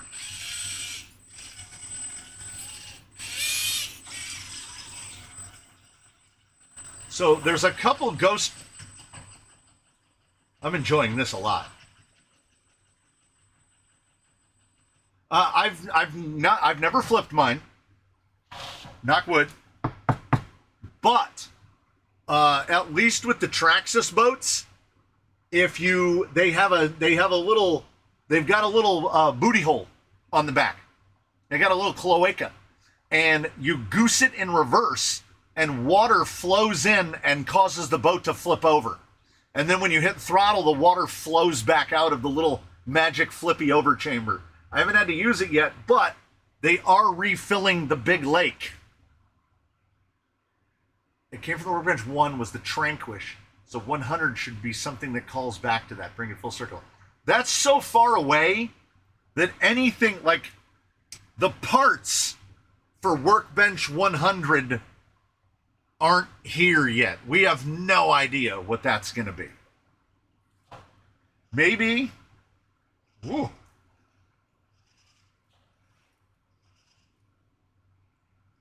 That gearbox is like, it's nice and smooth, but it's definitely got some resistance to it. Yeah, I'm gonna have to carve this thing up to get it to sit down far enough. Look how good he's gonna look with his little body and his little wheels. What's my width look like? Oh, it's gonna be. Look at that. If you can get, it's got the tire coverage. Oh, he's ready to go. He's ready to go. Look how dumb he would look as a cab only. Just dumb. All right, everybody. The wife has been sicky all day. So, who knows, you know? Who knows, you know? We're going to do that thing. It was absolutely lovely having everybody here for the day. I'm about to help people move. I wish we could keep the live stream going so Sam Stevens couldn't leave and have to go help people move. But everybody's got places to be. We built a thing. We built a thing. Spoiler time. Coming up on the docket, Harley Quinn. There have been a number of, it came from the Workbench series updates on numbers like 35 and 57. You may have wondered where that chassis came from.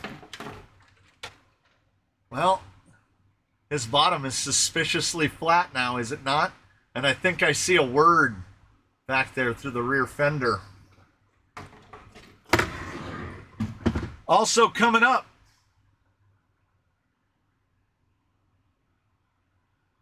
oh, Red Cat 2x2.2 action. Maybe a little bit of razor wire 2.2 action. Maybe a little bit of that.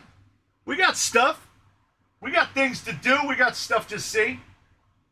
Where's he at? Where's he at? Where'd you go, you little son of a crap?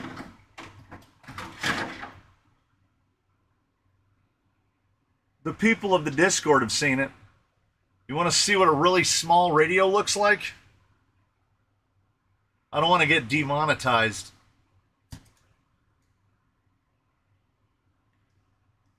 RCAP, smaller than you even think. It's cartoonish. It weighs nothing. It might be the trailing radio. I mean,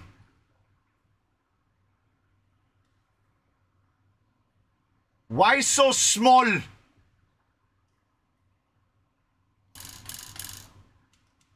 There's a switch up here. Who's reaching that? And how? This is a three-way. This is a push button. The VR is unreachable with one hand. You have to do it with the other hand. But it has a second VR that's also a button. It's got some clever stuff. How are you going to mount a camera? You don't.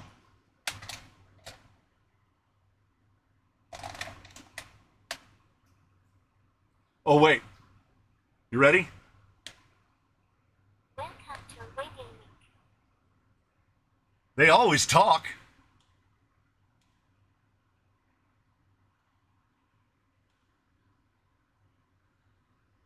I mean, I don't know.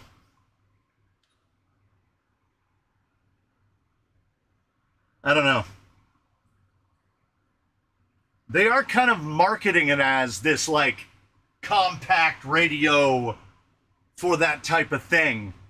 That there's no chances of that replacing RC4s for my everyday.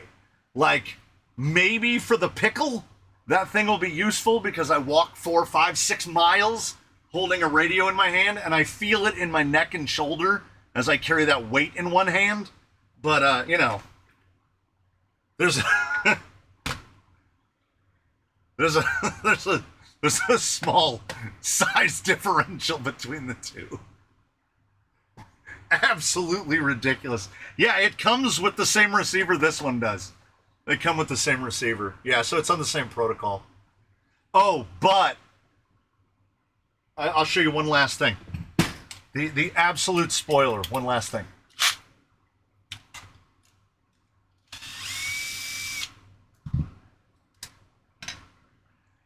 They turned the D upside down. So, where is he? So this is what you put on here for a thumb steer. And see how the flat of the D is at the bottom?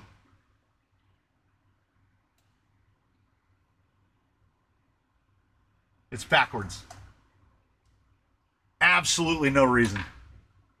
Absolutely no reason. Now, you can fit.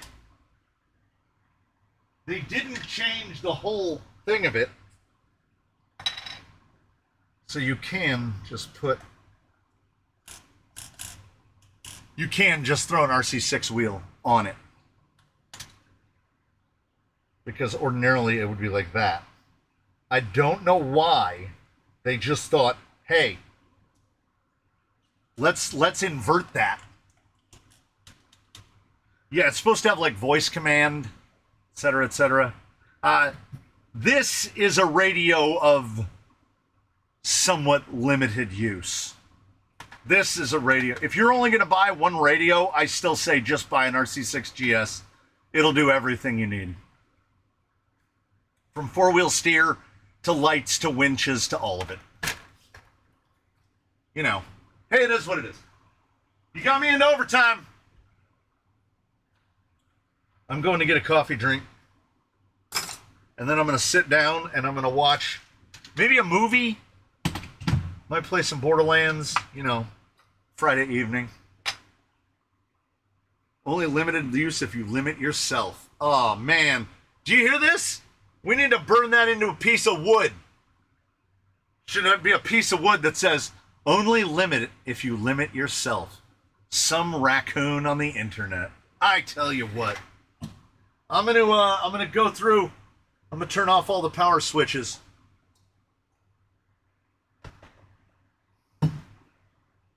And I'm gonna see you. I'm gonna see you on in all of the old familiar places. Don't forget, Cabs Invitational is tomorrow. Saturday. It might be the final. Might be the final tomorrow. And then we've got quick views, and it came from the workbenches, and all that nonsensical stuff. Just soak in what we need to remember. And I'll try to remember it, and you remember it too.